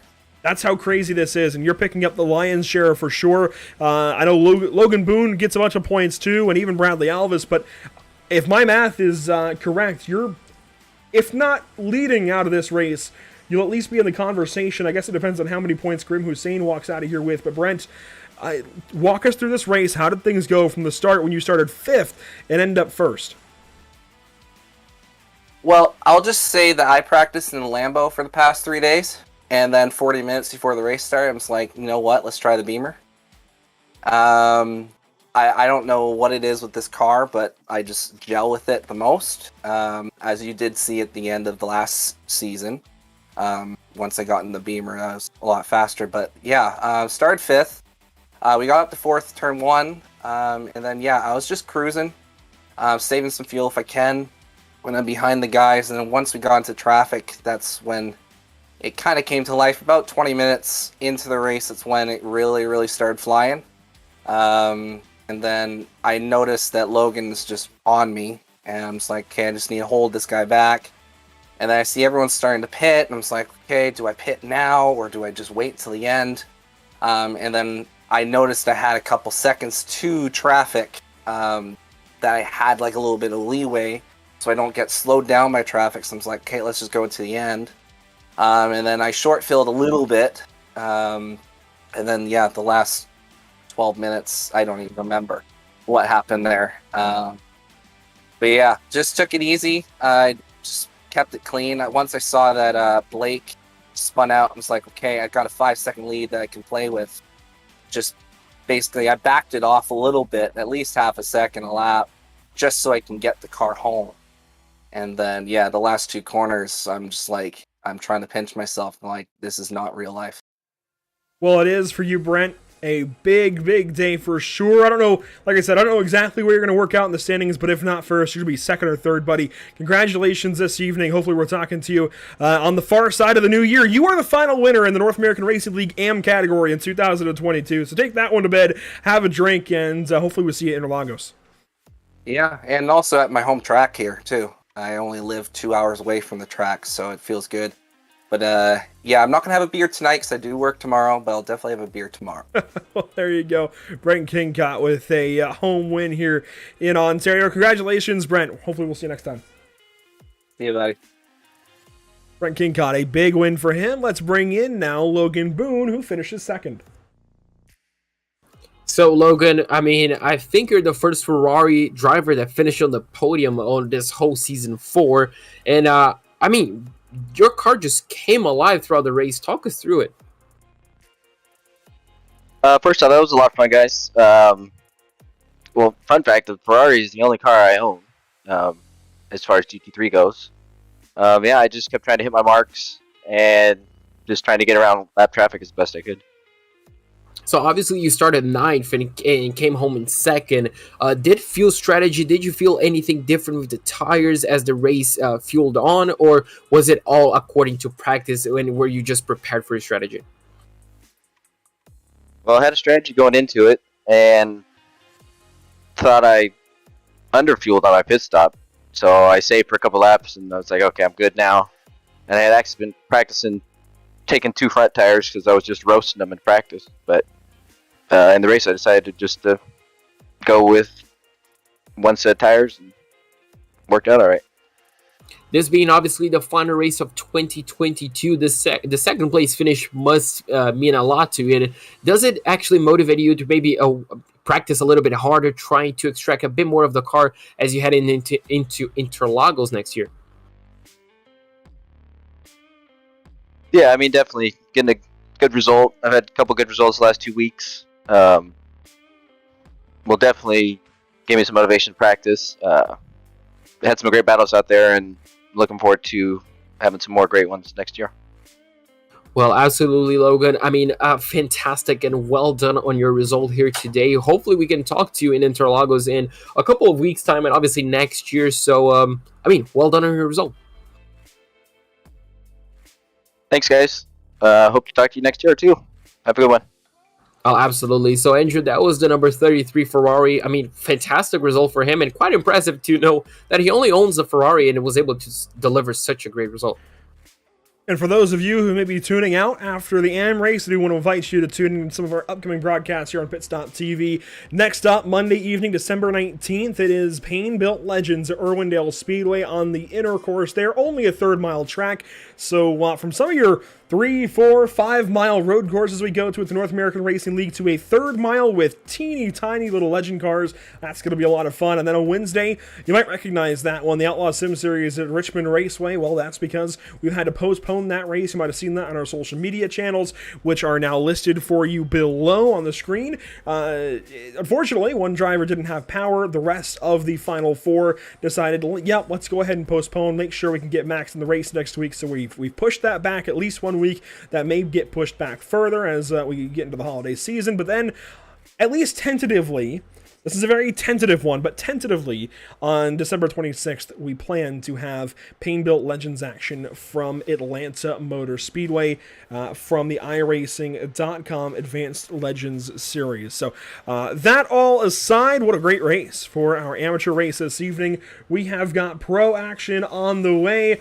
I sincerely hope you'll all stick around for it, but if you don't, like I said, follow along on Pitstop TV, on all of our social media channels to see what is coming up next that you might want to watch, and we hope you will watch something coming up very, very soon. But for now, and only for now, we will bid you adieu because we are going to get right into that pro session with 50 minutes of racing from all the best drivers in the North American Racing League, even some actual pros. Stay tuned, we'll be right back.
Are you struggling to keep up with the top drivers? Are you ready to get faster and more consistent? If so, it doesn't have to take as long as you might think. With the VRS competitive subscription, you'll have the telemetry, setups, tutorials, and everything you need to analyze your driving and see exactly where you're losing time. Our data packs and the ability to compare your driving with the best in the world will show you where to adjust your inputs, change your driving line, and shave seconds off your lap times. When it comes to your equipment holding you back, the powerful and precise Direct Force Pro wheelbase and precision pedals are being used by some of the best drivers in the world, including Jordan Caruso, Tim Ryan, Jordi Lopez, and Oscar Piastri. It's no secret that VRS hardware is not just the best on the market, it's also the best value for money. So if you're looking to upgrade your wheelbase to direct drive and want highly adjustable, ultra-realistic pedals, VRS is your answer. You can get better, faster, and more consistent in less time and for less money. You owe it to yourself to find out why so many people are switching to VRS. Just go to the URL or the button below and learn why the best use VRS.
Are you struggling to keep up with the top drivers?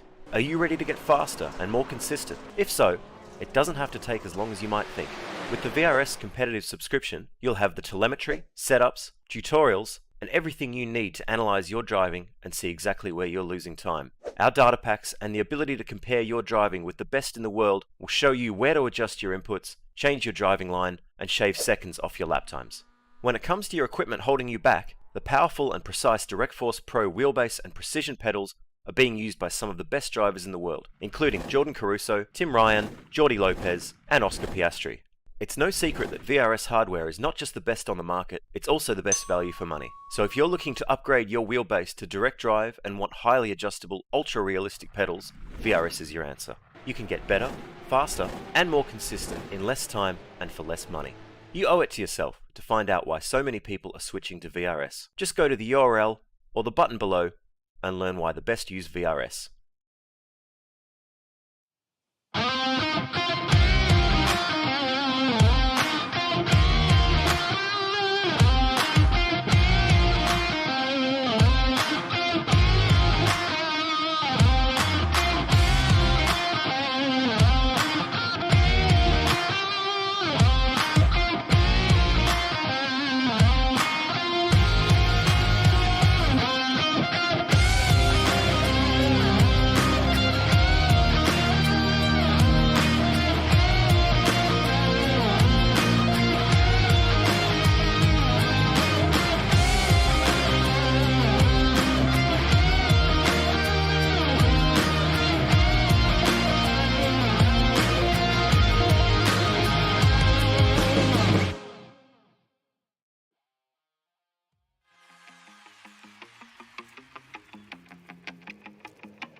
Welcome back to the virtual Bowmanville, Ontario, and the virtual Canadian Tire Motorsport Park. The feature event on the evening coming up next, as we saw one wild amateur race kick the night off and a whole lot of calamity as we expected with these new GT3 regulations. We're watching a new era of iRacing GT3 racing unfold before our very eyes. Let's go ahead and get into the pro race now, working into qualifying. Qualifying has just begun a few minutes ago, and we still have 7 minutes to go in the session. Welcome back to Pit Stop TV. So glad you're joining us for this one. It's a beautiful day, JP. Just about as good as you could possibly ask for in the sim. A few clouds dotting the sky, but nice, beautiful, clear skies. 74 degrees in the air, 83 on track. Some winds to keep it from getting too hot. It's a good day for racing. Yeah, absolutely. A perfect day for racing, Andrew. If the amateur race was anything to go by, this is going to be an absolutely fantastic one. Gustavo Ariel still leads the Pro Championship over Team Mansky. Obviously, only those two have taken a win so far. Tim died with Toby Soriano for second place. Really close. Giuliano Romagnolo coming in fourth place, Andrew. But then Scott Kimbrough absolutely leading the Pro-Am. I think he has the biggest gap on any of the championships. 13 points ahead of Mitchell Johnson. He has, well, the Pro-Am squad essentially has some catching up to do. Yeah, you can see the standings here all on your screen, and interesting. As you mentioned, that we got that tie. It looks like for the second and third positions there, 4 back apiece, and then it kind of just works out from there. Things are very close. And even Schwartz and Justin Hall tied there in the third and fourth positions over in Pro-Am. And you could even, yeah, look at that, 9th and 10th in Pro-Am tied with Stacey Bertrand and Brent Cook. Even Ryan Amon, Christopher Hill, ties all over the place. There's everything very, very close between these two classes as we enter round number 3. And what an interesting round this is going to be, JP, is, well, your first car that you see on track in the session, yes, it's a Ford GT. That's a rare one as Justin Barrera comes to us in car 419. First race of his brand new NARL career. And his first lap out, it looks like, will not count. A couple off track. So that lap doesn't count, but we have another Ford in the field before we get to some of the other manufacturers. And here is Fabio Zamperlini out of Brazil in a Ford GT. So we've got a couple of them out there, but let's go down the list now as Matthew Denge is fastest so far in qualifying. Back in a Lamborghini, right where we expected him. Victor Miranda, though, also in a Lamborghini. Blake Townend now goes third. He's also in a Lamborghini. Hunter McDaniel in a Brabham Esports Lamborghini. Hewlin Fernandez there. He now drops to 6th, but he is in a Lamborghini. As Juan Blanack goes to pole, now Ricardo Rico. Absolutely, times are dropping off the charts, Andrew. Really close laps amongst all of them. Ricardo Rico, the number 51, and now jumping up to pole. Tim Matsky, just 1/10 of a second behind him, our last week's race winner in his Audi. Juan Blanack, obviously, in third place, and Matthew Denge. Look at Neil Bledsoe. 5th. Wow. Really good lap for him, and a really striking livery as well. I think it's different from last week, isn't it? I believe so. As Bledsoe rides in the 5th position. This is insane from Neil Bledsoe. Miguel Colon, currently your Pro-Am pole sitter, is 7th ahead of Blake Townend. Hunter McDaniel. Gustavo Ariel is in 10th currently. Hewlin Fernandez, as I mentioned, is in 11th now as Matthew Dench hops over Juan Blanack for 3rd. Scott Reiser is here this evening in a Ferrari in 12th. Tony Kanaan shows up tonight in a Lamborghini Huracan in car number 6 as he drops down to the 15th spot, and one of his teammates goes 5th position from Texaco Racing by TK. Wow, a very crazy qualifying run. How about Love 46 in a Ferrari tonight? A really good showing. I think it's the top. I think it's the leading Ferrari, isn't it? And Gustavo Ariel jumps up to 8th place. Wow, as Ricardo Rico goes even faster, Andrew, putting half a second between him and 9th place. Really strong laps from the 51. Tim Matsky looks like he's back on the pit lane, and he's going to be in 2nd place. The number 10 Lamborghini looks like he's still in 6th place right now. He dropped a little bit, but wow, Andrew, some really striking laps around here. Really intense qualifying session. Here's a look at Corey Maxim in car 33. 27th on the standings. Lucas Souza now goes to 24th. Will Coffey's 29th. How about T. Ashburn in a Ferrari in 30th spot? Love 46 is 31st. Andrew Parente, a beautiful livery there in car 15, is 33rd spot. Justin Hall is 37th in a BMW, and boy, that is an interesting one to look at. Eric Staropoli back here. How about Carlos Barreto? Just went up to 41st spot. Aaron Folkers is back here in 42nd from Beast Racing. Stacey Bertrand comes across the line and is 48th in qualifying. Joel Singleton is now on track, and Jackson Resende, his struggles continue. No time yet. He is 51st currently. Let's see if this lap counts. As you mentioned, struggle continued. The number 25, or one-time champion, I think it was season 2, 15.6. He gets 18th. A lap time in, Andrew, but still 18th place. That's not where we expect the number 25 to be in. No, it's not. We'll see Joel Singleton's lap time in a moment. He is the final car, it looks like, with a qualifying attempt under his sleeve. Everybody else is into their extra laps or is parked on their third lap. So Singleton working down the long Mario Andretti straightaway in car 010. And this will be the first lap of his run, in the first time lap, that is. Still 2 minutes and 12 seconds. He should have enough time for one more lap after this one. You can see he missed a little bit of the apex on the second to last corner, but he's going to line himself up for maybe a good exit onto his second lap. First lap of 120.7, not exactly the lap time you need, Andrew, so looking for a big improvement right here. Wow, actually that first lap didn't even count. Yeah, so he will say 51st, but he would have been 51st regardless, as the 50th and slowest qualifying time is a 1:16, and Singleton, it looks like, will have no better effort as that car whips right around in turn number 2, and his qualifying run is done. And boy, it's been a tough go for a lot of drivers trying to qualify lately on these cold tires with these new GT3 regulations. Let's talk about them a little bit here, JP. There's a lot to digest on this graphic alone.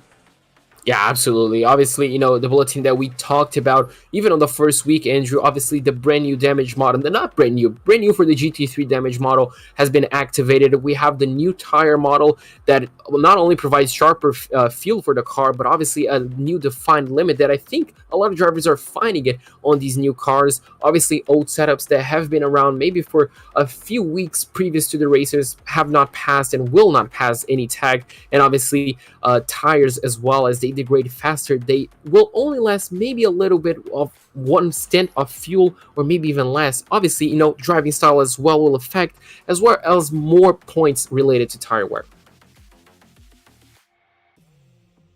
And as these moments here wind down and qualify, you can see just, we saw in that amateur race, I think, a bit of a change suddenly in this GT3 class, where we might actually see these guys take some tires on pit stops. Now, it was just the amateur race, so it's hard to say for sure with the pros, but it's a good indication as to what we might see with these guys. And I don't know, I really think we're going to see at least a few drivers take some tires, and the way these tires have been wearing out today, I think we may see it be beneficial. Even if they don't go up there and win based on raw speed, I think it's going to be the safer route to go down, keeping those tires underneath you, a little more tire life. And I know Matthew Dench went into a whole thing last week about how, tire degradation does not equal a loss in tire grip, but I think it definitely is today here at Canadian Tire Motorsport Park, as we saw with the amateurs. And of course, these guys may have something more to work with. I don't know. They might be a little better at saving their fuel, but saving their tires rather. But everybody's on a fixed setup, so it's not a matter of the setup's doing anything for them. I think we're going to see some tires come into play for sure. But let's talk about our starting grid this evening from Canadian Tire Motorsport Park. And, just like last week, there's a familiar name at the front. It's Tim Matzke, but he has been bested this time by Ricardo Rico, who will start from first. Starting third, it's Matthew Dench, once again towards the front of the field, as Juan Blanat will qualify fourth. Bruno DeCarmo tonight will start from fifth place. Neil Bledsoe, a career qualifying effort for Neil. He will start from 6th. Victor Miranda, 7th. Gustavo Ariel will start from 8th, while Miguel Coulon grids up this evening as the Pro-Am pole sitter in 9th position, just ahead of Marco Saavedra. Starting off with row number 6 on the inside, we're going to have Blake Townend in number 5 and Hunter McDaniel in 12th place on the number 12 car on his outside. Row number 7, Andrew, we're going to have Paulo Godoy in the number 01 and the 327 in a Ford. Fabio Zamperlini lining up alongside him from all Brazilian row. Julian Fernandez is going to start in 15th place in the number 50, and the number 42 of Scott Reister is going to start in 16th place. 17th place, we're going to have on the inside Toby Soriano in the number 4, and Jackson Resende, the number 25, lining up in 18th place. Finally, row number 10 on the inside, we're going to have the number 6 of Tony Kanan and Scott Kimbrough lining up alongside him. Starting 21st this evening, it's Mitchell Johnson in car 021. He won week 1 in Pro-Am. Nicholas Michel will start from 22nd spot. Starting 23rd, it's Martin Crisp in car 157. Stephen McDonald will grid up tonight from 24th spot. Starting 25th, it's the Aerokinetics driver of Lucas Susan next to a teammate in Sean Dickinson in the 26th spot. Starting 27th, it's Jason Allen, car 71 from SimCity Racing. Corey Maxim will start tonight from 28th position. Starting 29th position rather in car 77 is Diego Eda. Will Coffey will start from 30th. Starting off in 31st place, we're going to have Teague Ashburn in the 871 and the number 46 of Low 46 starting off in 32nd place. 33rd place, Andrew, we're going to have on the inside the number 69 of Thomas Rayleigh and the number 15 of Andrew Parente lining up alongside him in 34th. 35th, we're going to have Pierre Thompson in there, but 18 and the number 101, there we go, of Christopher Hill lining up alongside him. 37th place on the inside, we're going to have the driver of Martin Gramenga, the number 823, and the number 240 of Justin Hall lining up alongside him in 38th place. Finally, row number 20, Andrew, we're going to have Ryan Ahman in the number 187 and the number 182 of Rodrigo Lepri lining up alongside him. Starting 41st this evening, Bobby Flack in car 88. Carlos Barreto will start from 42nd. Starting 43rd, it's Brent Cook in car number 67. Rob Rodriguez Jr. starts from 44th position. 45th, it is Eric Sarapoli. Justin Morera, one of the other Fords in the field, will start from 46th. 47th starting spot, it's Ramon Vasquez. Aaron Folkerts in an Audi will start from 48th. Starting 49th, it's car 52. Stacy Bertrand in a Lamborghini. John Sedlak in his Porsche, though, will start from 50th spot. And starting 51st and final on the grid, Joel Singleton, who had that crash in qualifying. Weather conditions for this Pro-Am race: 74.5 degrees in the air, 83 degrees on the track. Northwest winds at about 6 miles per hour for these drivers that they've got to contend with. It's a 50-minute race, 45% fuel, 55% fuel limit, so they can put fuel in and kind of go over their limit. And here is the remaining schedule on the season. Yeah, absolutely. The final race of 2022, Andrew. After that, home race for a few drivers back in Brazil on January 5th. Obviously, you want to have a good result here tonight so you can have a nice little vacation before you come back. Then obviously Japan, Spa, England, and Daytona. But that's all talk for later as the pace car has come into the pits and we are ready to take the green flag. 50 minutes of racing from Canadian Tire Motorsport Park, and it begins now.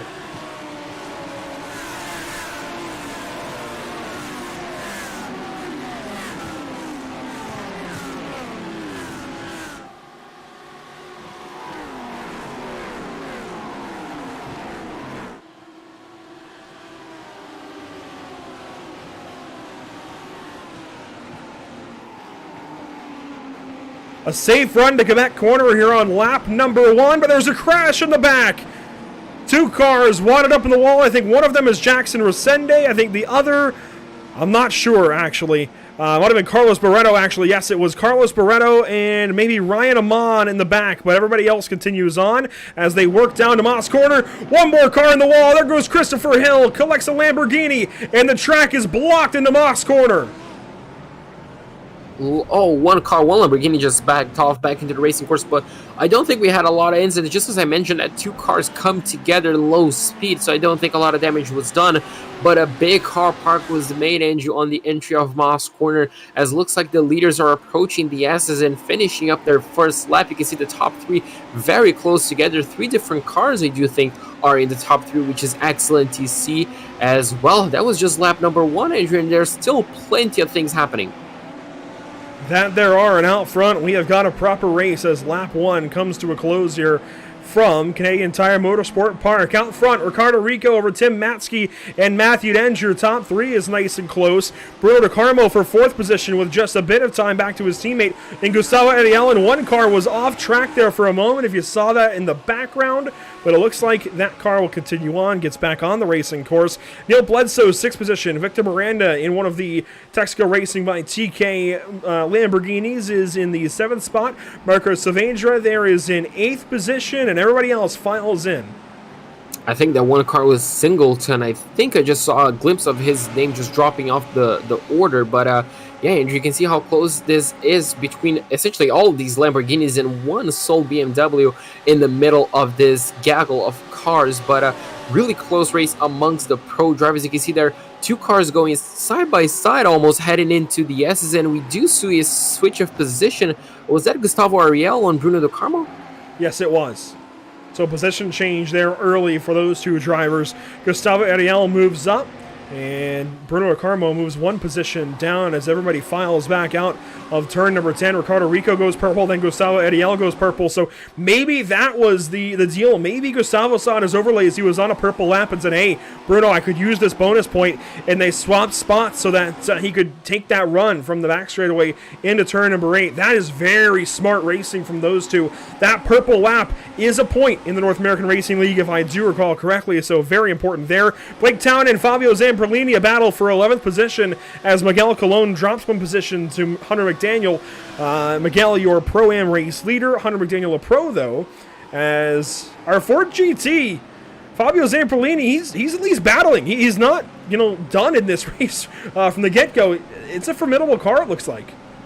Yeah, it looks like it's on pace with these guys, and I think it's, I don't know, maybe he just adapted well to that Ford, which is obviously really good to see, Andrew. I know you love this Ford, and obviously it's quite odd, isn't it, seeing a Ford GT going against a Lamborghini Huracan on the same piece of tarmac and obviously keeping up. You can see how outdated that interior looks. I think vintage is a better word, isn't it? No, outdated is correct for sure. That cool box there on the right side, that is an ice chest. That's very much a Coleman ice chest or something similar. Something you would see in an amateur sports car. And I know because I go and do amateur racing with Lucky Motorsport Solutions in my free time when I'm able. And we have very similar cool boxes in that Mazda Miata, for example. And it's not an MX-5 that you see on the roads today. No, it's like a 1992, an NA Miata. Maybe an NB, I'm not sure. It's definitely an NA. They've also got a 1999 Porsche Boxster. Both of those cars, by the way, outdate me, as well as a 1987 BMW, I think it's an E30. So older cars and amateur racing, and that's the same kind of cool box you'd see if we go back to the onboard. You can see kind of what I'm talking about here. It is very much an old car, JP. Very much outdated for sure. But it's certainly fantastic to see it on the racing course. I wasn't expecting to see a Ford GT on NARL this season, but I'm glad we not only have 1 but 2 racing tonight, and 1 doing exceptionally well, as you can see right there. There you go. Andrew, that's what I'm talking about. Cool. It kind of looks like one of those. It looks like a cool box for beer, doesn't it? Essentially, Andrew. Yeah, that's exactly what it is. It's an ice chest. It's a Coleman ice chest. I love it though, and you can see the steering wheel as well. Just how old it is. I mean, in case you're curious where the steering wheel is in the car, it's right there in that yellow circle. That is a normal circle racing wheel, and you're not going to see that in a GT3 car for the last 10 years, really. Yeah, I don't think you even see that on new Teslas. The Plaid model, they don't even have those circle wheels anymore. So yeah, you can see how outdated it kind of is, but it's certainly fantastic to see Fabio doing quite well, I'd say, with that Ford, Andrew. Really good to see right there. And he's not the only one. There is one other driver in this field. We've got to find him a little bit. He is definitely mired back in this field. But if I can find him, Justin Barrera is in the 44th position currently, also in a Ford GT. But this battle right in front of Fabio is getting good with Miguel Colon and Blake Townend. This is for 10th spot. There's even a battle further up, it looks like, where it was not a lap car. That was Victor Miranda on Neil Bledsoe to turn 8. And Victor will take that position away as Miguel Colon is side-by-side here with Blake Townend, and Blake takes that position. Oh, that was a good move for Blake around the outside, wasn't it? Really strong, as Gustavo Ariel just got past Matthew Dench for 3rd place as well. I just saw that on the corner of my eye. So a lot of moves happening on the same lap as now Gustavo now kind of clicking into the Lamborghini, I'd say, to the new GT3 car. So Matthew Dench, the number 83, Andrew, which I kind of wanted to talk about because we saw last season that he wasn't really able to keep up with obviously Gustavo Real, with a few of the top drivers. But as soon as the switch happened to the new GT3 model, I think Matthew was one of the drivers that adapted the most and was able to capitalize on the new car. And frankly, he may have just treated Road America like a bit of a throwaway. I know he was up in the front for that race. He wasn't burning buildings down or anything like that, though. I know he was good. He was towards the front of the field, just wasn't necessarily making a ton of noise as, Fabio Zamperlini in the Ford has just spun out of turn 5. And finally, we see a chink in the 15-year-old armor. That is really unfortunate, and I think that was common here. Because we stayed too long with the Ford, and unfortunately, it came back to see us. But as you mentioned, Moss Corner, we saw a bunch of problems on the amateur race, and I think we just saw the first big one after lap number 1, and Fabio, unfortunately, was the victim. Let's see exactly what happened to him. It looked okay through the first part, and looks like similar to what we saw a couple of times last week. Yeah, I think he just checked up a little bit, hit the curb, and I think he got tapped from behind as well. So a lot of things culminated, but I don't think he hit the barrier. No, I think he was able to stop it just before the inside wall there, but problem certainly for Fabio as he drops to the 25th position, just behind Love 46 on track in 24th. So definitely not where he wants to be. There is a great battle back here. Will Coffey, Andrew Parente. This is, 27th, 26th position, as Will Coffey is in a BMW. Interesting colors for him. Not used to that. Usually behind the wheel of a Porsche, but changing things up there for sure. Just a lot of great battles on this racetrack. It's tough to keep up with 50-some-odd cars. Oh, it certainly is. We're certainly going to have battles all along the field as we see a puff of smoke and one BMW going slowly on the exit of Moss Corner. I'm not quite sure who that is, but he's going to be losing quite a few positions. And Andrew, with more than 50 cars, we're certainly bound to have a lot of battles throughout the race as that BMW now gets up to speed, but ends up losing at least 3 positions. You know who that was? Cameras. Who? Toby Soriano. What? I saw the 12th place, now 13th, as he tries to go for a move down the inside. So Toby, he's in the top 5 in the championship, isn't he? Yeah, and suddenly is 28th on the racetrack. This is the first big issue we've seen now for Toby. He's been fantastic the last couple of weeks, was multiple times one of my driver of the day candidates.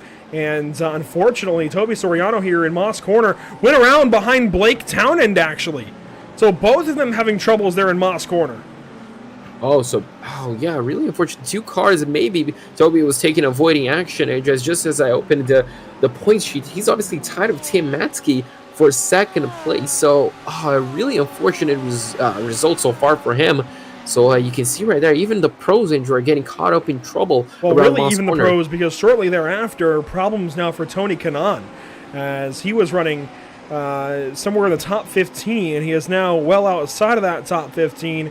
Here's the replay whenever it happens. I think it's going to happen in turn 2, potentially, for this, the number 6 Lamborghini from Tony Kanaan. So you can see that on turn number 1, everything looks A-okay for the number 6. And then, as you mentioned, maybe in turn 2, we see everything going wrong. And yeah, the Lamborghini just snapped mid-corner. He was... Wow! And Scott Reister nearly gets by. Who is that car up in the air?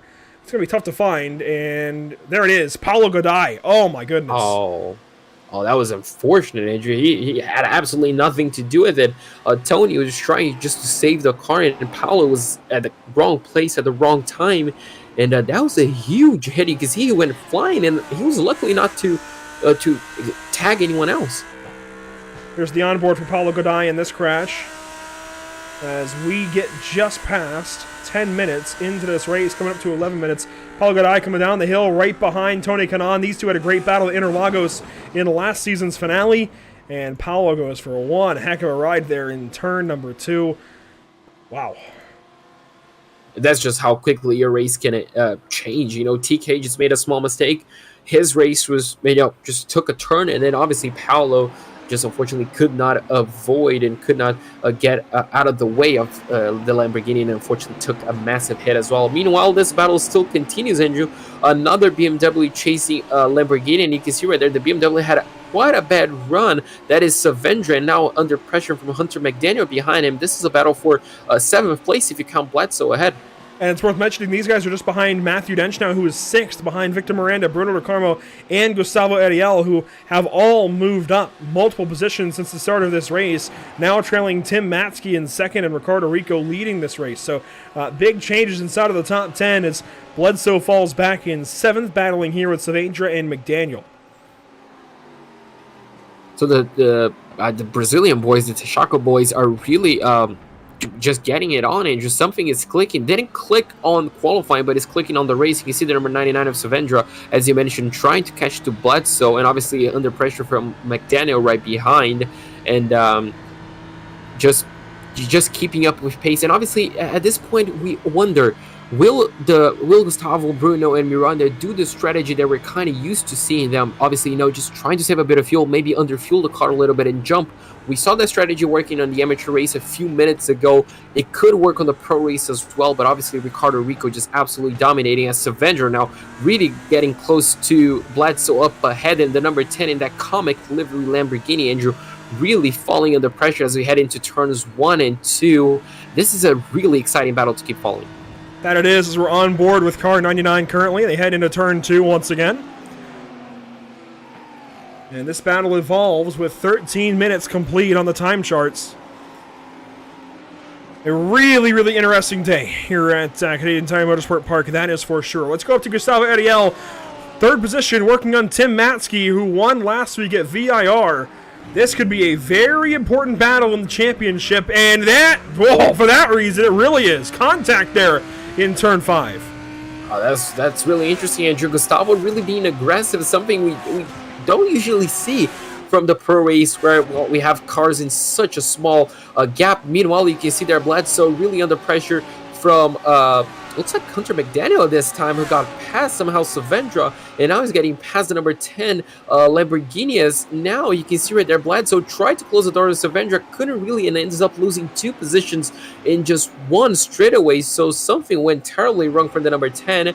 Meanwhile, the number 12 Andrew ended up capitalizing, getting 2 positions. More problems now for Toby Soriano. He is out of this race. Oh, really unfortunate. He was 3rd place as he entered on the championship, Andrew. As he entered this race, only 4 points behind Ariel, and now everything took a turn for the worse. The number 4 looks like approaching Moss corner. Does he overshoot the corner? And yes, he does. Looks like an almost similar mistake to what happened the previous race, and unfortunately looks like that's going to be all she wrote for the number 4, and back to the pit lane he goes. And then a very different issue racing with some cars was Julian Fernandez somewhere around the 14th spot. And this happens in turns 8, 9, and 10. Contact there. That turns the 50 of Fernandez around and right into the wall. That is actually some pretty big contact, and more cars coming at him. That is tough.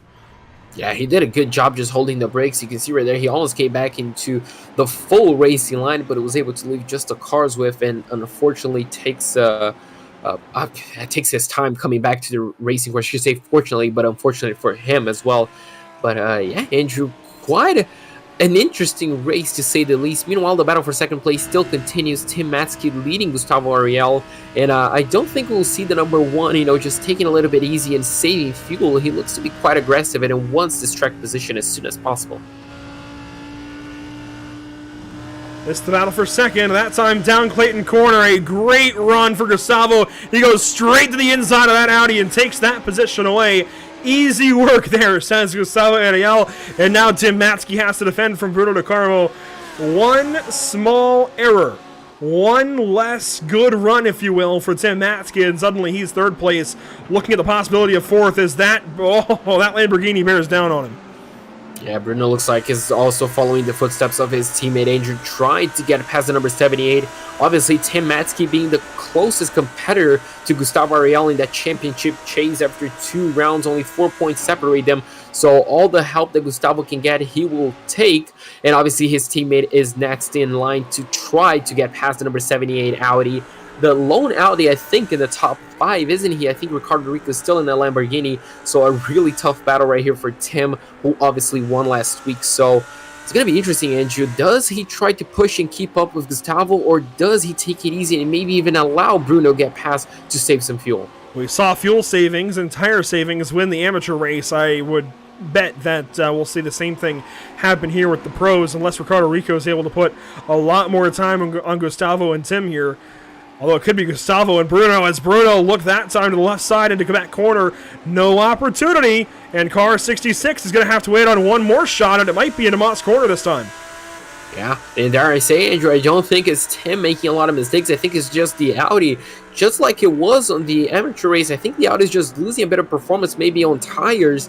You can see right there, he's losing contact with Gustavo Ariel just ahead. The gap is now over a second. So maybe just, the Audi car just struggling a little bit as we enter this mid-phase of the race, almost 20 minutes in. This is really interesting. Obviously, Bruno de Carmo needs to capitalize and get past as soon as he can, as we have another battle right here. You can see right there, Bledsoe losing a position maybe to Cologne, isn't it? Yes, Miguel Colon trying to get by on the outside in turn 8.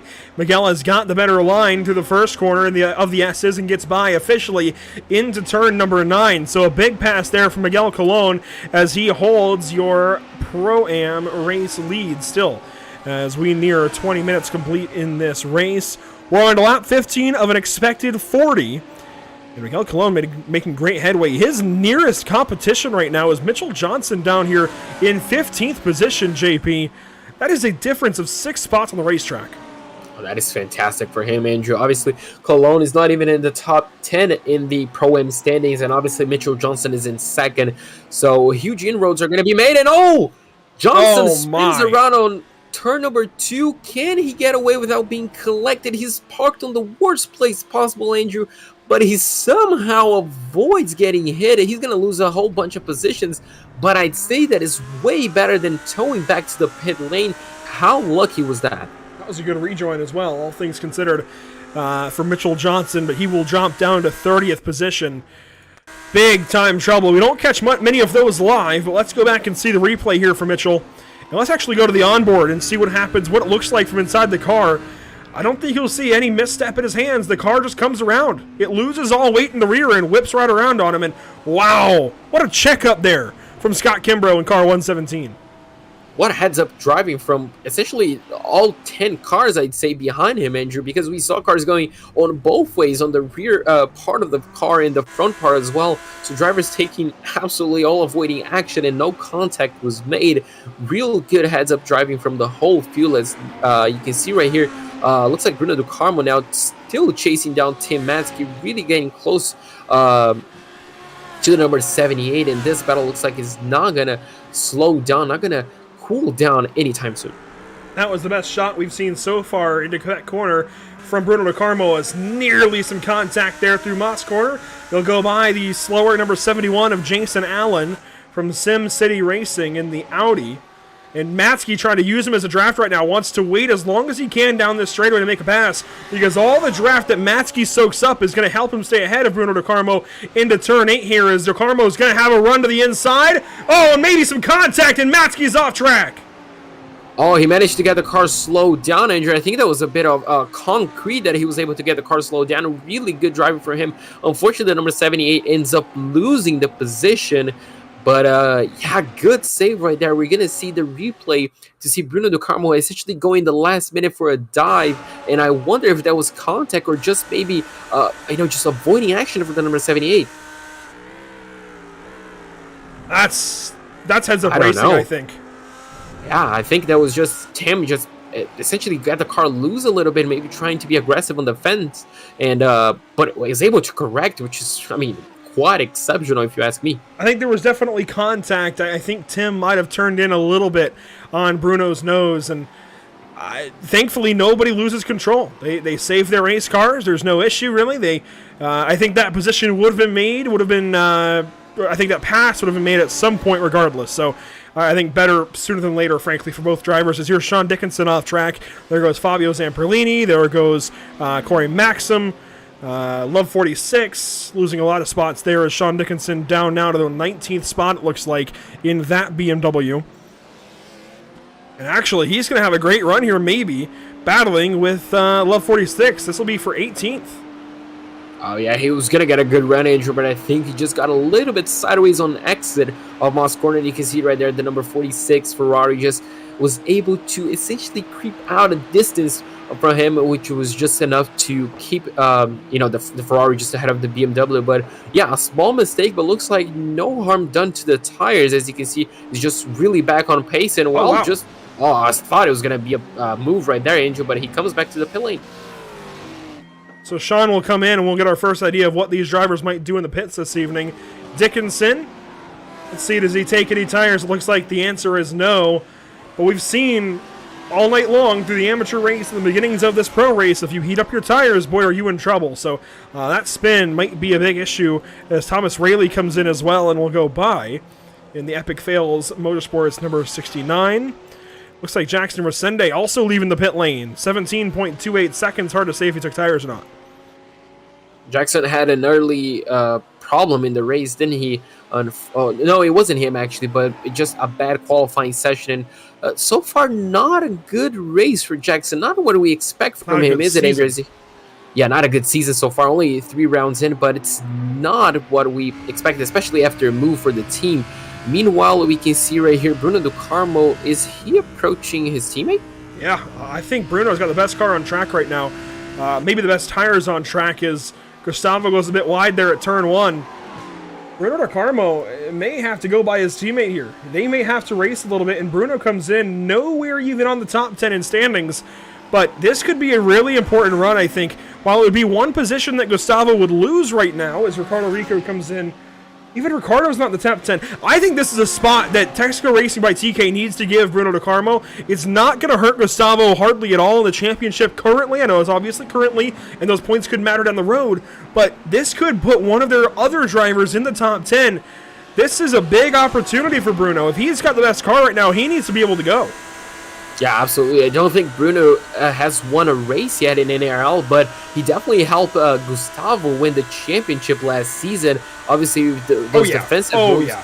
And you can see right here, I don't think Gustavo will fight him. Actually, he will, and they almost made contact, Andrew. They almost broke the number one rules of racing, which is don't hit your teammate. But there you go, the number 66, Bruno Ducarmo, get past his teammate. Now he has 3.7 seconds to make up to the number 51, which essentially has been unseen by the rest of the grid since the race started. But really brave move right there for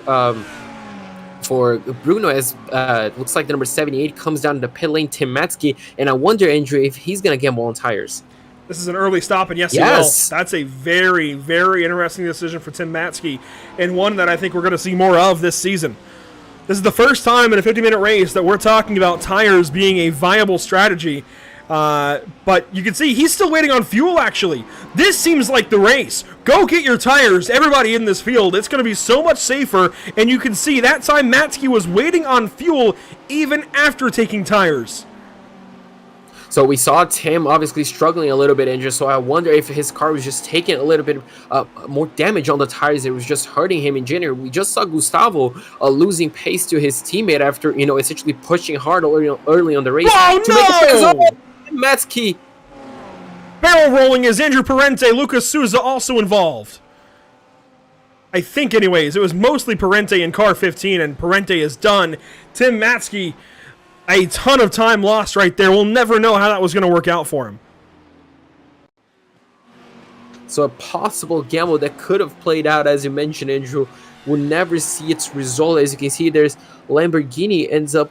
Did he lose it all on his own? No, 146 had a problem. That collects Town End. And Parente, oh my you can goodness. see right there. Oh, he tries to rejoin. He waited so long. That no. is week 3. We can't be having these terrible rejoins. I'm sorry. At some point, figure it out. And unfortunately for Tim, just tried to take avoiding action and couldn't really go anywhere at that point. Oh, just really unfortunate. Love 46 down here in turn 3. Unfortunately, a mistake from her.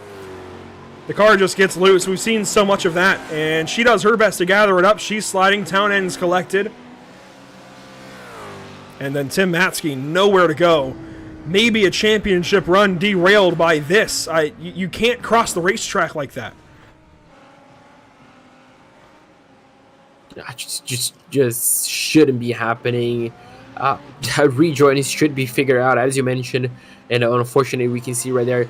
Obviously, not only a championship contender, Andrew, but a driver in general was taken out by a bad rejoin. Meanwhile, you can see right there, I think Bledsoe just jumped into the pit lane. I think he crossed the yellow line on entry. And many drivers are pitting. Ricardo Rico, the leader, is in. Dench will stay out. DeCarmo pits. Ariel pits. Reister keeps going. Saavedra pits. Colon pits. Bledsoe pits. Kimbrough is going to keep going, it looks like. Crisp will pit. McDaniel will pit. I believe Fabio Zamperlini is even in. So many drivers pitting now, and this is so much earlier than we're used to. But there goes Ricardo Rico. 17.57 DeCarmo. A 17.2. So he at least makes up time as Gustavo Ariel, it's a 17.5 for him. We're waiting on the time from Neil Bledsoe. It's a 17 and change, 17, 18, nearly a 19-second stop. That is tough for Bledsoe, who is having a career day to this point. Miguel Colon gets down on the way quickly, a 17.62 for the Pro-Am race leader. Victor Miranda, a 17.63. And actually goes right by Marcos Saavedra, who must have had a problem on pit exit, who is now racing there. We got Victor, we've got Mitchell Johnson even, who's yet to pit. Really interesting injury, and obviously 17 seconds was around the time that that Tim took on the pit lane, wasn't it? So it could have been enough time to essentially take 4 new tires. I wish we could go back and reference it, but because he had that problem, he had to come in and get a fast repair, so we don't know. Yeah, but I think it was generally in that 17, 18 mark, so it's obviously very close. We saw last week how close it was between tires and no tires, so I mean, time will tell if taking no tires in a 10 minutes extra race compared to the amateur one will pay itself. Meanwhile, you can see the number 83 of Matthew Dench on the pit lane. You can see no jack, so he's staying on his 4 tires, as well as looks like the number 50 Lamborghini and a Ferrari just behind him. So Kimbrough did pit and for tires, did take tires, as well as that car behind him. That's the 11 of Nicholas Michel up on the jacks. Here comes Mitchell Johnson. I wonder if, Johnson goes up on the jacks. It looks like Audis are taking tires, and the other cars are able to keep going on their set. Yeah, looks like it. So Audis are struggling a bit more on tires than the rest of the field, Andrew. That could explain the drop in performance that we're seeing throughout, and obviously the mistakes that we're seeing from Audi's mid-corner. And obviously, you can see right there, 17.62. So for the Audis, it does make sense to essentially pit, get 4 new tires, and come back on the race, especially as we're past halfway. I think the strategy that we're going to see work out over the course of this season, JP, is basically going to be either take a sketchier car that you might be able to go a little bit faster in, but have to take tires, or take a safer car that is a little more reliable over the course of a run, but you're trying not to take tires. And I know we talk about no difference in the pit lane, but there is a difference when you get back on track. Hot tires versus cold. Cold tires, you're opening up that Pandora's box again to having to go through that whole tire heat progression, building heat in the tires, and actually having grip. Whereas hot tires, you go back out there, while yes, it is a slight heat cycle, it's not going to be nearly as bad as going out there on completely cold tires out of the pit lane, as Ariel goes purple that time from 3rd position. So I think that's the debate these guys are having. They're not really losing any time in the pit lane, so to speak, but it's a matter of, do they want to go back through that tire progression? Do they feel like they can deal with those cold tires again? And that's what teams have to decide on. Do you want to go for a sketchier car and deal with the potential of cold tires, or do you want to just stay on those hot tires? Absolutely, and let's not forget, if your car is eating tires on the first 25 minutes, on the last 25 minutes, it's most likely to do the exact same thing. So if you're struggling, on the final few laps of this first stint, you're most likely going to be struggling as well on the second. So it's that fine balance, Andrew. Obviously, drivers will have to choose on that, and that could be a really interesting difference in car performance throughout the season. And I'm really excited to see what the new year after Interlagos, what we're gonna see. Meanwhile, you can see right there Gustavo Ariel making his way through a lapped car, currently almost 2 seconds behind his teammate Andrew, but Bruno Ducarmo really started putting up the pace, and he's really closing up to the number 51 ahead of him, which is something that we haven't seen since lap number 1. Yeah, Ricardo Rico maybe in save mode. I know Bruno Ducarmo had a 0.4 of a second faster stop, and look at that, a much faster lap of that time, nearly a second, as Bruno Ducarmo goes purple, the first driver into the 114s at a 114.969. Whoa! What just happened? Whoa! What? That was I think a lapped car just stopped on the apex, and that really caused Ricardo a whole bunch of time injury. Not quite sure if there was contact between him, but at least it was, I think, 0.6 of a second loss right there, just by trying to avoid a car. And you can see right there. Wow, that was the 18 of. Well, I'm not sure. Pierre Thompson, maybe. I think he used to run the 18. Yeah, Pierre Thompson still in a very interesting livery on that Lamborghini. I'm sure my girlfriend behind me, oh, she's not behind me anymore. She must have gone somewhere, but I know she likes cows, so she would like that paint. But anyways, let's see what happens here to Pierre through turn 2, a commonplace issue at this point. And the car on exit looks fine. On very immediate exit, the car just kept rotating. That is bizarre. Yeah, on late exit essentially, and that was a big hit to car. You can see one more car right on the back end and going really wide on the grass as well. So quite a few mistakes happening on that exact same corner. That was a Texaco. That was a Texaco Racing Lamborghini, I think. But everybody is still in their spots. It might have been Gustavo way out there because he is no longer with these guys now. So I think that might have been Gustavo Ariella in the background. But this is your battle for the race lead suddenly. Cars 51 and 66. Ricardo Rico over Bruno De Carmo. Yeah, you can see right there the number 66 really clicking in on this stage of the race, Andrew. His car is coming alive, and he's doing fantastically well on this stage, closing up less than 0.3 of a second between him and the number 51. We saw him getting past Gustavo with an aggressive move heading into the S's. Could he do the same with the 51? Not this lap, but you can see how much he closed in just on braking and turning. The number 66 has so much more grip than the number 51, Andrew. I wonder if this is just a matter of time. And on the final corner, he makes this move. This is a final lap. And he did it with less than 17 minutes. What a move there from Bruno De Carmo. Laid it all on the table and went for it in turn 10. Ricardo Rico gave him the racetrack for it, and Ricardo Rico just wants to finish this race, but maybe a career performance, as we've seen many of those today from Bruno De Carmo, and maybe a bid here, a campaign for driver of the day, JP. I'll give you first up, just like I have been all season. Your two nominees, who are they? Well, I think my two nominees are just on screen right now, Andrew. Ricardo Rico and Bruno De Carmo. I mean, the easy way out.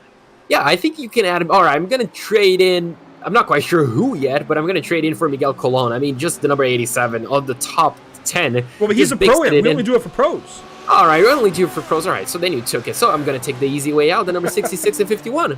That's a great choice. Bruno De Carmo, Ricardo Rico, they absolutely should be. I think next up, you could go for, how about Scott Reister? 8th place right now. We have not talked much about him, but he has quietly worked his way from 16th to the 8th position.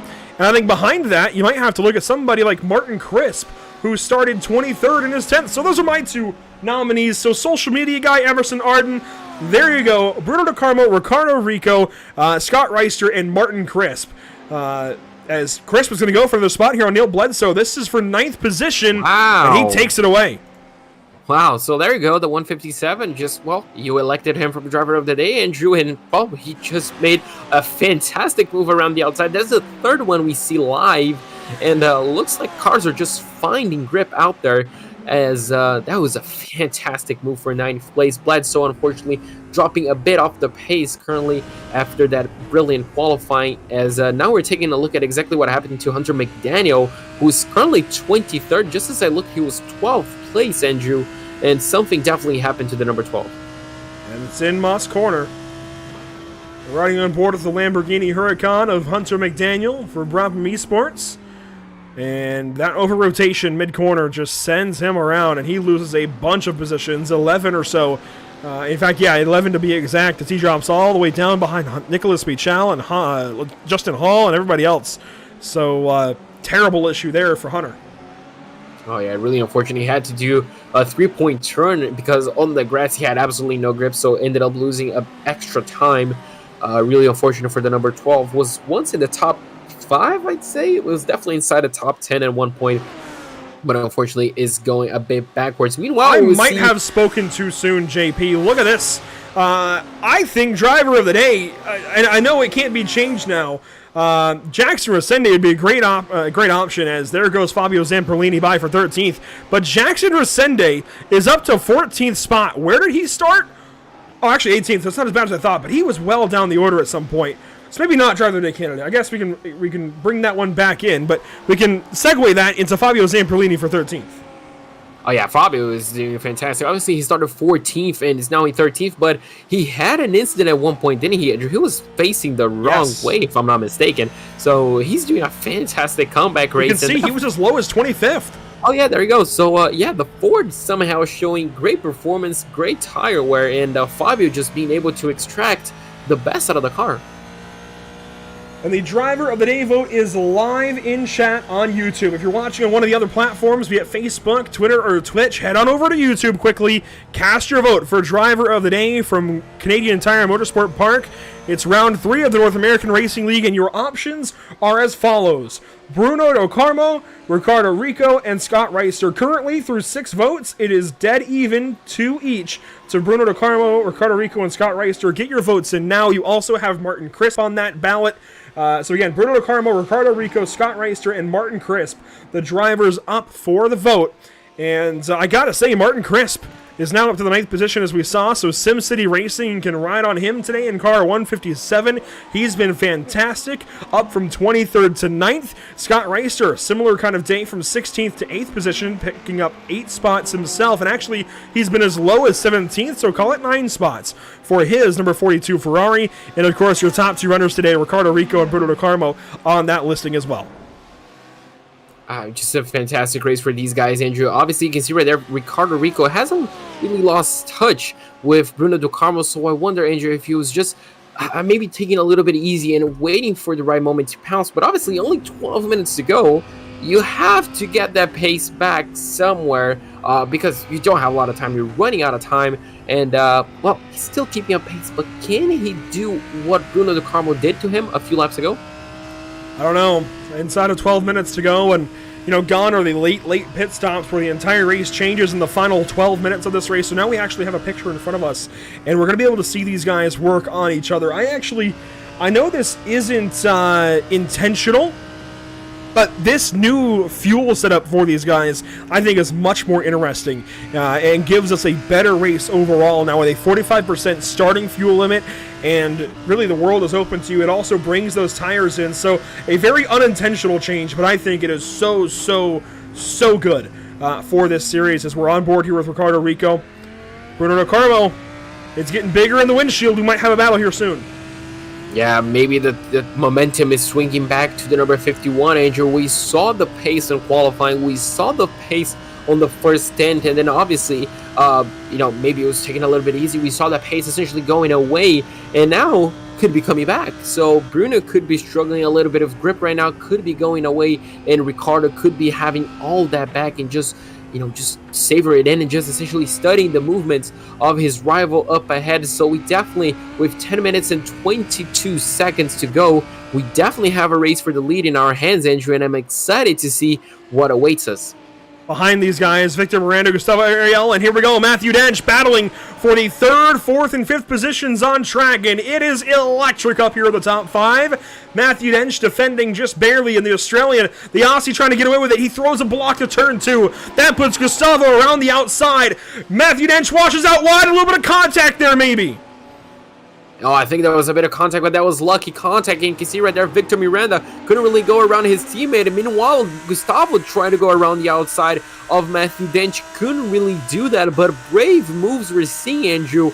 And, Matthew Dench now having to soak up a lot of pressure right here. The Australian trying to defend against 2 Brazilians with a lapped BMW just ahead of him.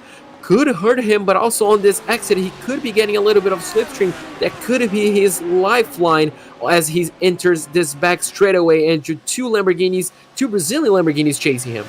Tim Matzke, by the way, is now 18th spot.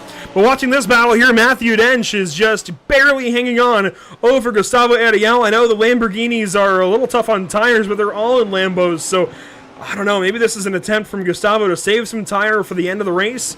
It's working out right now as he puts a ton of pressure on the number 83 of Matthew Dench. One more lap complete, one more lap of hanging on, and a problem for Jackson Rossendi in the back. His terrible season will continue. Yeah, really unfortunate. Meanwhile, Angel, some of the guys that are having a good season are on this shot right here. Matthew Dench, number 83, finally coming back to essentially his form that we got to know him. And obviously Gustavo Ariel, reigning champion. You can see there how aggressive he was, almost colliding to the back end of the number 83. These guys are going to go at it, Andrew. Obviously, this is fighting for the last podium position. Really important battle for both of them, as Victor Miranda looks like got stuck behind lap traffic. They're just behind the Ford of Justin Barrera out of Georgia. And Justin has got to hop out of the way for these guys and get Matthew Dench some clean racetrack. That said, I think Matthew's trying to use the draft just as we saw earlier. Yeah, Matthew's trying to use all the draft he can. Now Justin Barrera goes to the right side. Matthew Dench has enough time that he can stay out on his own. And they both pass that Ford GT down the Mario Andretti straightaway to turn number 8 and the S's. In front of these guys, Ricardo Rico is making ground back up, JP. 8 minutes to go now, and they're within a half second, sometimes down to 3/10, sometimes 4, sometimes 5. And you can see right there, Andrew, they're closing in on lap traffic. That could play a major factor in deciding who could come out winning this race. So obviously, Bruno De Carmo is going to have to lap that traffic to perfection. He's going to have to manage that traffic so well, and obviously Ricardo as well, to not be left behind. Meanwhile, we can see right here Fabio Zamperlini trying to go down the inside, and now the outside. Is that Tim Matzke? It is. It's the battle for 16th spot, and Fabio spins around into turn 10. One car goes to the right, and oh my goodness, no. Love 46, nowhere to go. And you can see right there that Ford is unfortunately destroyed, Andrew. He was in the worst place possible at that moment, and I don't think rejoining was the best of options. But unfortunately, that he tried to pull further off the track, actually. Yeah. Unfortunately, Love 46 really had no option. She was side by side with another car. Here we go, 6.5 minutes to go or so, and Gustavo has got another run.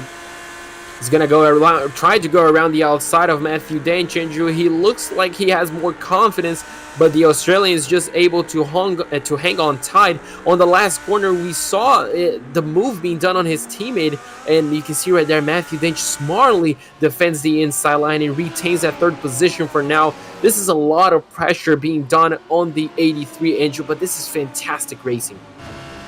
Gustavo onto the turn 1 curbing. That was scary. A big correction there. Boy, this battle gets better and better for this third spot. Ricardo Rico, by the way, has started to back off, and Gustavo Ariel's car continues to look like it's getting more and more evil.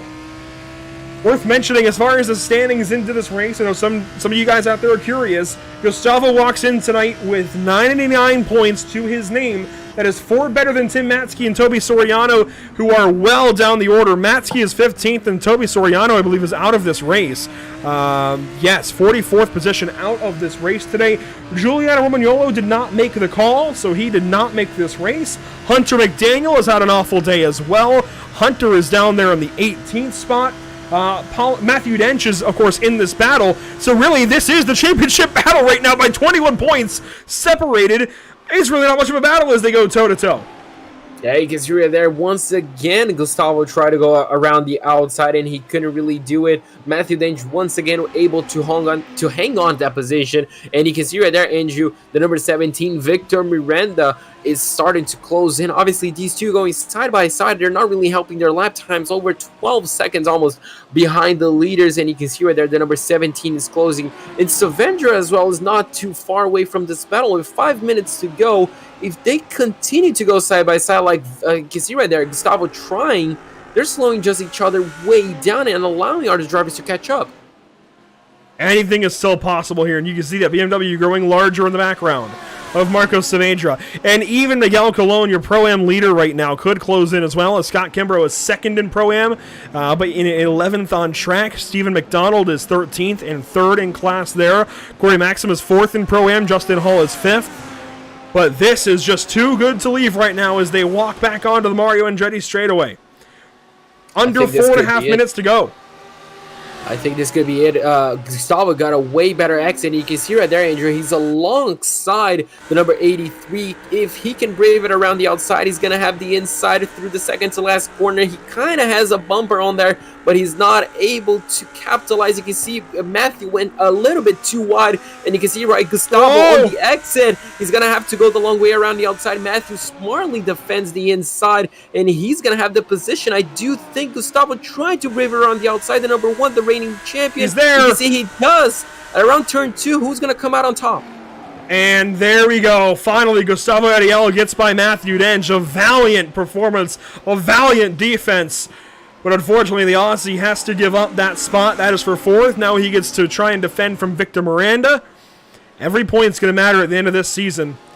Especially, I think, everybody racing for 2nd. Of course, we will have a drop week figured in later in the season, but if these guys burn their drop week early, oh boy, and Hunter McDaniel in more trouble. And that car, it looks like, is done. No wing on the rear of that Lambo.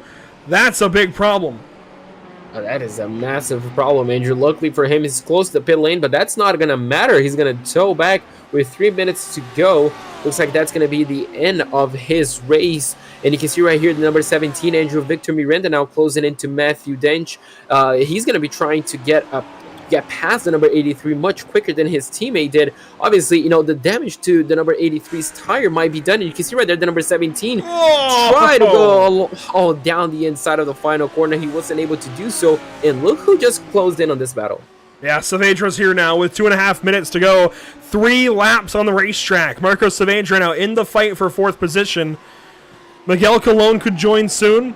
And who knows who else, as Matsky is going to go to work on Steven. Oh! Matthew Dench! You saw it just for a moment. He spins through turn 2, comes back across the racetrack, doesn't collect anybody.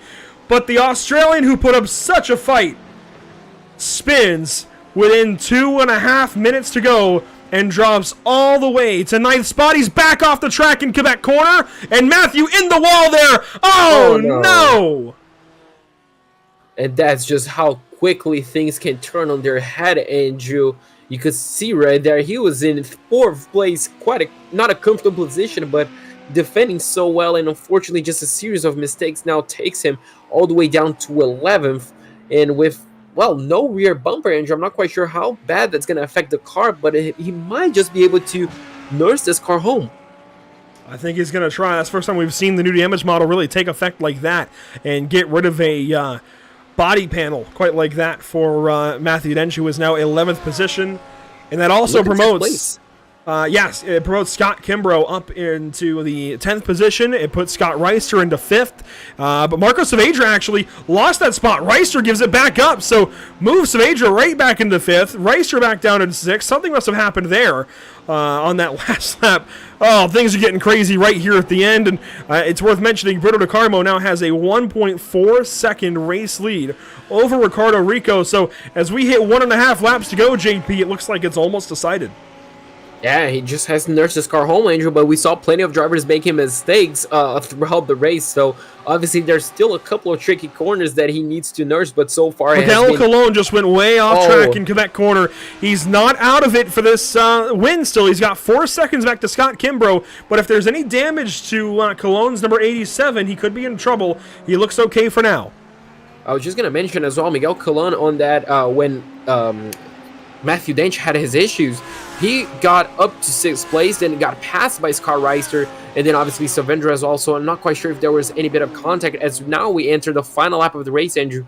Just the last few kilometers for these guys, and the number 66 so far is leading this battle. Meanwhile, you can see right here Saavedra just leading Scott Reister and Chris just by a few tenths of a second, as it looks like Colon dropped yet another position, and so everything's still up for grabs. Miguel Colon's in trouble on this last lap for the Pro-Am win. He lets Neil Bledsoe go by for 8th overall, but he's still got 2 seconds back to Scott Kimbrough to try and hang on to this Pro-Am race lead. All while, here we go, side by side for 11th, Matthew Dench and Juan Blainat. These two guys are going to try and figure this race out for themselves in the closing moments here at Canadian Tire Motorsport Park, and a big move there from the Aussie. He's trying to defend big time is Matthew Dench in front of these guys. Oh, and big move there. Juan loses control. It's now a 1.5 second gap between Miguel Colon and Scott Kimbrough, all while Bruno DeCarmo powers into turn 8, and he is just 2 corners from a big race win.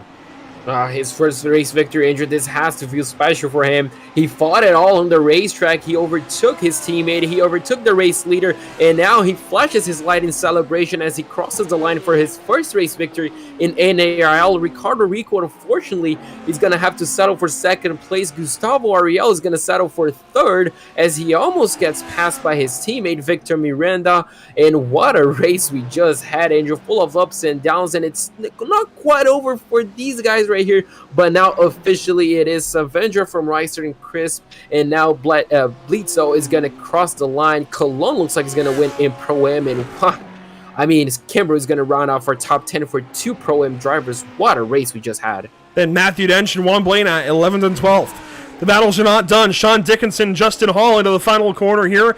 Dickinson will hang on to 16th over Justin Hall in 17th. Teague Ashburn back here, rather close to Nicholas Michel, but no issue there. Here we go, Jackson Resende and Will Coffey for the 21st position, battling tooth and nail down to the final 2 corners, and Will Coffey has to choke it up. Maybe not. Jackson Resende is still out of the corner, and Will Coffey takes it back. A sputter for Resende out of the final corner, and that is how 21st is decided at CTMP. Oh, what a big crash! Jason Allen at the line! Wow. Hey, I was just going to mention, it's not Mosport if you don't have action on the final corner, Andrew, and we just had a ton of action happening, and I think the 71 crossed the start-finish line, didn't he? He's just trying to rejump. Oh, no, it's a bit further down, but he's going to cross in reverse. I'm not quite sure what's happening anymore. I think he's trying to use the grass to spin it around, and yes, he will. So there we go. Jason Allen will finish this race. Just barely there in 29th spot with a lot of damage on his number 71 Audi, and that's it. Everybody has finished this race here at Mosport. What a crazy, crazy race. I mean, I think this is why we love motorsport, Andrew. It was just fantastic from start to end, non-stop action, and boy, oh boy, I mean, I'm not even tired. I mean, it's 1 a.m. here in Brazil, but this got my blood pumping. Let's go through our unofficial race results. Bruno DeCarmo with 15 of the 40 laps led tonight. Stellar performance. I think career performance potentially from Bruno. We got to watch out for him as he works into the top 10, I'd imagine, in standings. Ricardo Rico goes second tonight. Gustavo Ariel there in third. And this has big standings implications. You know, let's try and go back through this. Gustavo comes in today with a 4-point lead, but over Matsky and Soriano, neither of which are on this list. Neither is Romagnola, who enters in 4th. Neither is McDaniel, who enters in 5th. Matthew Dench isn't even on this list, who entered today in 6th position. Neither is Paulo Gadai. Neither is Juan Blainat. The only other top 10 drivers into the standings tonight that are on this, they're in this top 10, JP, are Scott Reister and Victor Miranda. And they are 31 and 41 points out. So everything turned on its head. And what a rate, and what a way to essentially finish off the year for these guys. I mean, just like we had in the amateur side, the championship is going to turn completely on its head. I mean, Gustavo's the only one that saved himself. I cannot wait to see how the results are going to look, Andrew, how the championship, I should say, will look, because this was just absolutely crazy. Crazy, crazy stuff. You can see the rest of the top 10 there. Saavedra, Reister, Crisp, Bledsoe. Congratulations, Miguel Colon, by the way, hanging on barely for that Pro-Am win. That should be a great conversation with Miguel and Scott, as third place in their class will end up being, it looks like, Stephen McDonald. No? I guess Corey Maxim. I guess I read that wrong with McDonald earlier. McDonald is a pro, but here's 11th through 20th. Matthew Dench, Juan Blainat, Tim Matsky, Stephen McDonald, Corey Maxim, your top 25. Then you see Sean Dickinson, Justin Hall, Teague Ashburn, Nicholas Michel, and Ryan Amon, your top 20. Crazy stuff. Absolutely crazy. Finishing off in 21st place.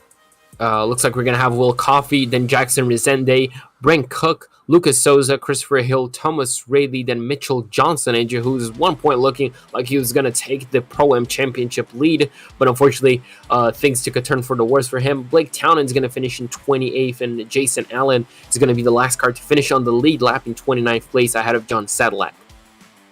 Finishing 31st, you'll find Ron Rodriguez Jr. 1 lap down. A rough day for him, but he finishes ahead of plenty of his other class competitors like Diego Eda, Justin Barrera, Ramon Vasquez, and even Stacy Bertrand, who finishes 35th. And look at that, Hunter McDaniel, 36th spot. Love 46th, 37th. Fabio Zamperlini, 38th. Rough days for each of them. Pierre Thompson goes 39th, and Andrew Parente in that 40th spot. 41st place goes the way of Martin Grimigna. Julian Fernandez is going to finish in 42nd ahead of Bobby Flagg. Toby Soriano, the number 4, is going to finish in 44th ahead of Tony Kanaan, Paulo Goday, and Aaron Folkerts. Carlos Barreto is going to finish in 48th ahead of Eric Staropoli and Joe Singleton in 50th place. And 51st, Andrew, in the last car on the race, it's going to, I'm not quite sure if we had a 51 car starting, but yes, we did. It's Rodrigo Lepri. 51 cars made the race, and JP, first of them all, Bruno De Carmo, here he is.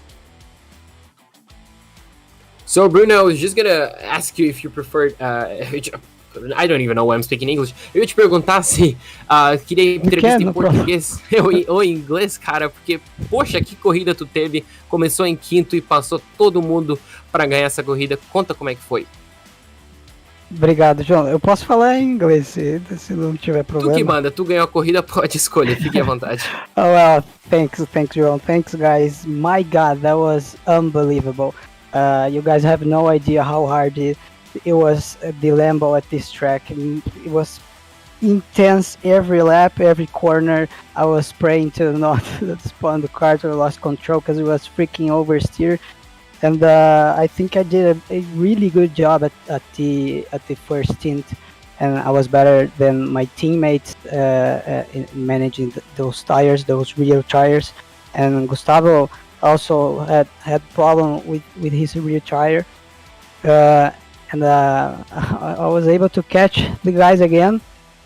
I had an incident with Tim, which was unfortunate. I think I maintained my line, and there was a bit of net codes, but still I hate when those things happen, and I apologize to him. But yeah, pretty happy. Ricardo was also really fast. He was struggling. We're just saying that he was struggling with his tires also, and we managed to do the right strategy, because we changed the left side tires. So that was pretty smart idea from my teammate Jackson Resende. So thanks to him, because that was the winner strategy. Thanks everyone for watching. Thanks everyone who was cheering back on the Twitch, and thanks Tony Kanaan for this amazing team. And he's my boss, so thanks for being amazing, boss. Thanks for the sponsors, Texaco, Hot Butter, and Logitech. And thanks, guys. Obviously, what a boss to have, TK. But Bruno, I mean, you said you were struggling with the tires. How much was the drop-off in performance from when you started to when you finished? And did you consider maybe changing the tires on the pit stop? Yeah, we did. We did consider before the start of the race, but we considered even the four tires, and we managed to do only 2 without losing any time with the fuel, and then yeah, it was the perfect strategy. Oh, very very nice insight. Actually, I think we didn't catch that you changed the two. Did you change the 2 fronts or 2 rears tires? It was the left ones. Oh, okay. All right. Yeah. So, all right. Interesting. So, yeah, perfect to know. So, with that being said, next race, it will be in Interlagos. Obviously, our home race. Hopefully, you can do a similar result to what you did today, because it was absolutely fantastic. But with that being said, Bruno, well done on your results. Congratulations. And, well, hopefully, I will see you in Interlagos. Thanks, guys. Thanks for the amazing broadcast. Absolutely. So, Andrew, that was our race winner. I think his first time as a race winner here in NARL. I mean, what a performance he had. I mean, a drive to win essentially for him, and I mean, just fantastic. Obviously, now I'm gonna pass it on to you for our second place finisher, Ricardo Rico. Let's bring in Ricardo Rico. Ricardo, I forget. Do you speak English? A bit. I can try. If you speak a bit slow, I will get on. Inglés, español. What's better? English. I can speak in English for the guys. Okay. I speak better Spanish, but I can speak English. No worries. Well, we'll go with it then, Ricardo. First of all, you got the jump from the get-go. You had pole position. What happened there mid-race? I don't think that happened something strange or weird. I think Bruno was just stronger, and he was flying on track. I don't think I did any wrong, or I think I didn't got any lucky with the lapped cars, especially after the box. But yeah, Bruno was stronger, just like that.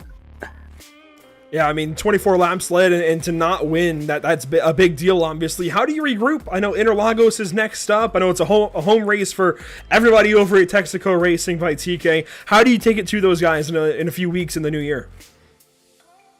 What is the next race? Sorry? Interlagos. Oh, Interlagos. I think it will be a hard fight, and all the Brazilian guys are gonna be very strong. But I like Interlagos, to be fair. I always strong there also, so we will see. And of course, the holidays are coming up, and how are you celebrating? How are you taking this off time for the league to just enjoy yourself and family? I think I will go have some party with my friends at the end of the year, and yeah, just enjoy also the moments with the family. And take a bit of rest, and whenever I can, some laps in the simulator to keep in touch with it. So that's it. There you go, Ricardo. Congratulations. You're still P2. You're still talking to us tonight, which is a good thing. Hopefully we see you climb those standings. Hopefully we see more of you at Interlagos. Thank you, Andrew. Thank you, guys. Have a good night. Ricardo Rico tonight from position number 2. Miguel Colon finishes 9th place this evening, but wins in Pro-Am JP. Here is your Pro-Am race winner. So, Miguel, I mean, an excellent race for you. Kinda, I guess your heart was a bit racing towards the end. Talk us on how it was from your POV. Good night. I tried to have a good qualifying today. We were able to have a good qualifying to put us ahead of the class. And then I was just trying to manage my pace and take it easy, since the Lambo, with this update, is very tricky and this track a couple corners. And then at the end, I saw a couple of the pros having some issues. I took those positions, and I saw that they were fighting. This car is so tricky that they start putting me like in tricky spot that the car, didn't like it. After I went off track almost at the end, I was like, you know what? I'm just gonna let them go, take it easy, just like 5 minutes to go, and just drive it easy to the end. All right, perfect. That ended up working out for you. Obviously, your race victory for your class. How much that means to you? Well, it means a lot getting the pole for the class and then be able to finish P1. That helped us getting back in the championship race. The first 2 races, I was involved in the big crash in the first corner, and then second in Virginia, we didn't have a good start neither. So I think this helped us to get it back on track.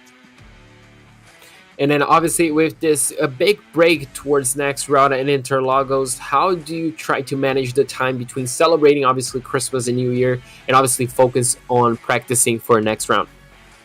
Yeah, so I had to give thanks to my wife that she's visiting her family with my baby daughter these last couple of weeks, so that have given me more time to practice for today's race and the next one.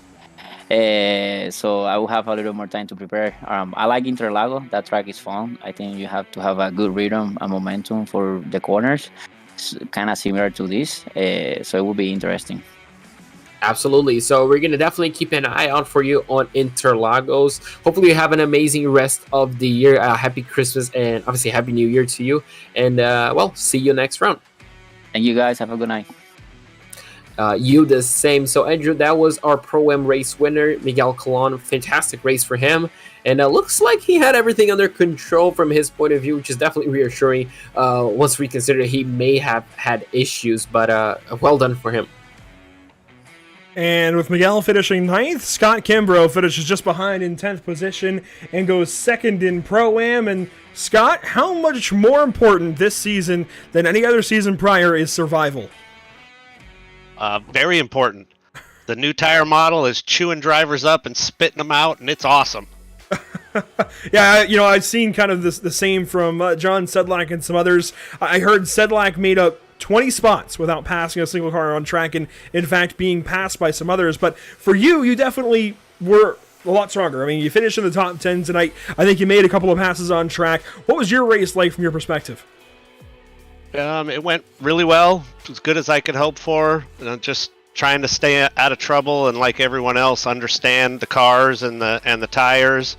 The cars feel incredibly different through the whole race, not even on a 1 or 2 lap run, but through the whole race. It's much different than it was before, and it's really cool because it feels like different cars have different pluses and minuses throughout the race, and so it's pretty awesome because I think it's making for a lot better racing. And of course, you come home P10, P2 in class here. Here's a two-parter question for you then. What are you looking for in your car choice each week, for what fits you at the track? What specifically are you looking for? And what are you doing to keep yourself more patient and not make these mistakes we're seeing?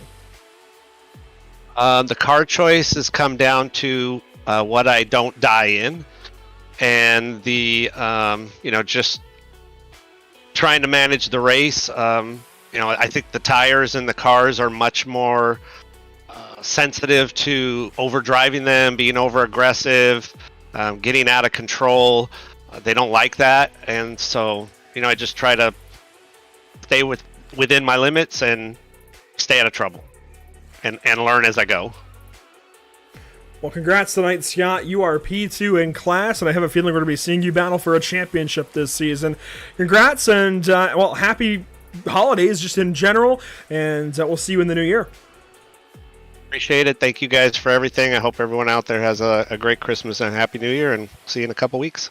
There you go. Scott Kimbrough this evening from position number 2 in class. That's a big one for him.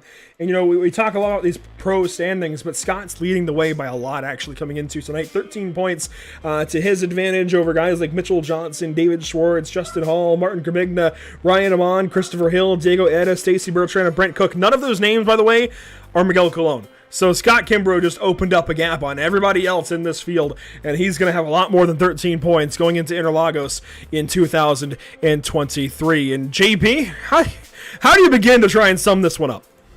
Oh, I don't know, Andrew. I think I don't even know, actually. Normally I have something ready, but this time it was just crazy. I think it was just as unexpected as we could possibly get. Every single driver looks like he had issues on one way or the other. Let it be on, just pit lane mistakes, obviously tire mistakes, which is exactly what we wanted to see happening. I think brings a bit more of that realistic feel to iRacing. Seeing pro drivers actually struggling and not just following on rails like we're used to seeing, which is fantastic. And this just set up an excellent finale for the championship. Let's say half of the championship yet to go on next year's. And I'm just excited to see what happens next, Andrew. I wish the race could be tomorrow, but we're just gonna have to wait a few weeks. Yeah, we've got a little ways to wait. In fact, we're back in action with the North American Racing League on January 5th. That is our next scheduled race at Interlagos, otherwise known as Autodromo Jose Carlos Pace. I'm sure you could say it a whole lot better than I could, JP, but Brazil. Otherwise, the Formula One track. It's going to be a lot of fun, January 5th. I'm excited to see how things go, and if we see higher temperatures, just how much more these tires wear out and how much more trouble these drivers have. We'll have to wait and see exactly how things go in January. Upcoming broadcasts here on the channel, though, let's take a look at them, JP. It's a whole lot of pain-built legends on the channel coming up here soon in the immediate future. We've got Irwindale Speedway on the inner course there, the 3rd mile at Irwindale in California at 7 Eastern on Monday, December 19th. But on Wednesday, we've got the Outlaws Sim Series season finale from Richmond Raceway. Still the final 4 drivers going into that one, 300 laps yet to run, as we had to postpone that race 1 week. So all of you guys watching here for the North American Racing League, no race next week, but that means you have the opportunity Wednesday to tune in for the Outlaws Sim Series for their championship finale, and then Monday, the day after Christmas, at least we're tentatively planning for that one, we've got the Pain-Built Legends back on track for the Advanced Legends Cup on iRacing at Atlanta Motor Speedway on the Legends Oval there. And JP, there are so many ways to keep up with Pitstop TV. Absolutely. You can follow us on all social media, such as facebook.com/pitstoptv, on twitter.com/pitstoptv_, on instagram.com/pit_stop_tv, and obviously live on youtube.com/pitstoptv1. That will do it this evening from Canadian Tire Motorsport Park. Definitely one of the more wild rounds, once again, 2 weeks in a row. I mean, I don't know exactly how these GT3 updates, how these new regulations are going to continue to affect things, but here's your bulletin once again. A lot to digest. I mean, I think we saw a lot of that, Andrew, tonight. The new damage model, we saw that with Matthew Dench on the closing stages of the race.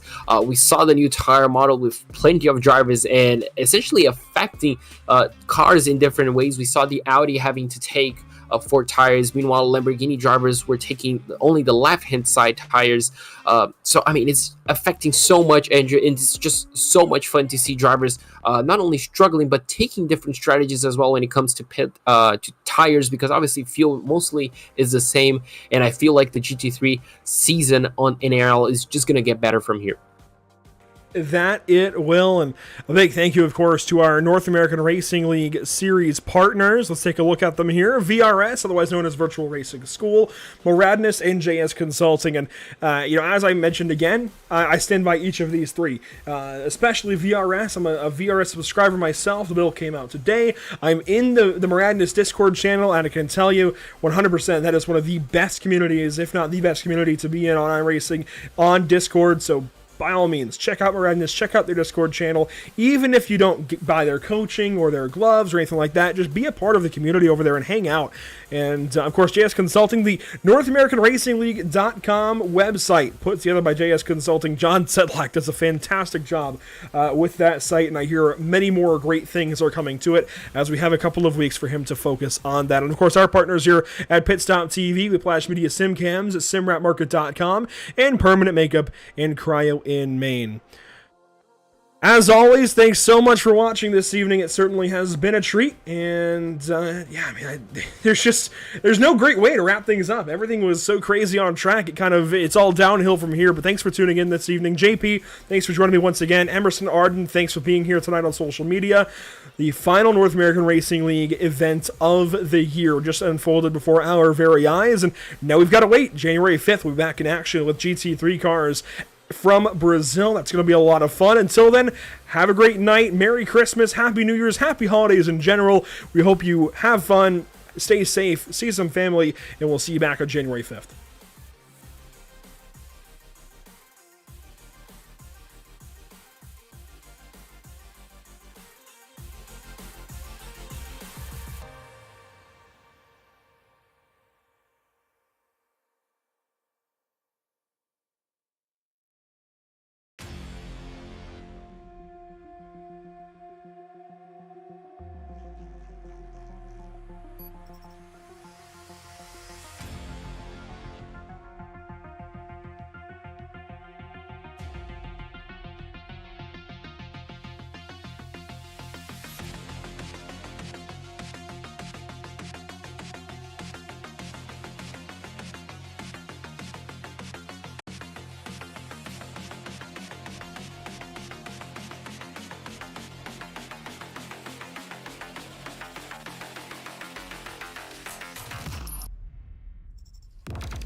Are you struggling to keep up with the top drivers? Are you ready to get faster and more consistent? If so, it doesn't have to take as long as you might think. With the VRS competitive subscription, you'll have the telemetry, setups, tutorials, and everything you need to analyze your driving and see exactly where you're losing time. Our data packs and the ability to compare your driving with the best in the world will show you where to adjust your inputs, change your driving line, and shave seconds off your lap times. When it comes to your equipment holding you back, the powerful and precise Direct Force Pro wheelbase and precision pedals are being used by some of the best drivers in the world, including Jordan Caruso, Tim Ryan, Jordi Lopez, and Oscar Piastri. It's no secret that VRS hardware is not just the best on the market, it's also the best value for money. So if you're looking to upgrade your wheelbase to direct drive and want highly adjustable, ultra-realistic pedals, VRS is your answer. You can get better, faster, and more consistent in less time and for less money. You owe it to yourself to find out why so many people are switching to VRS. Just go to the URL or the button below and learn why the best use VRS.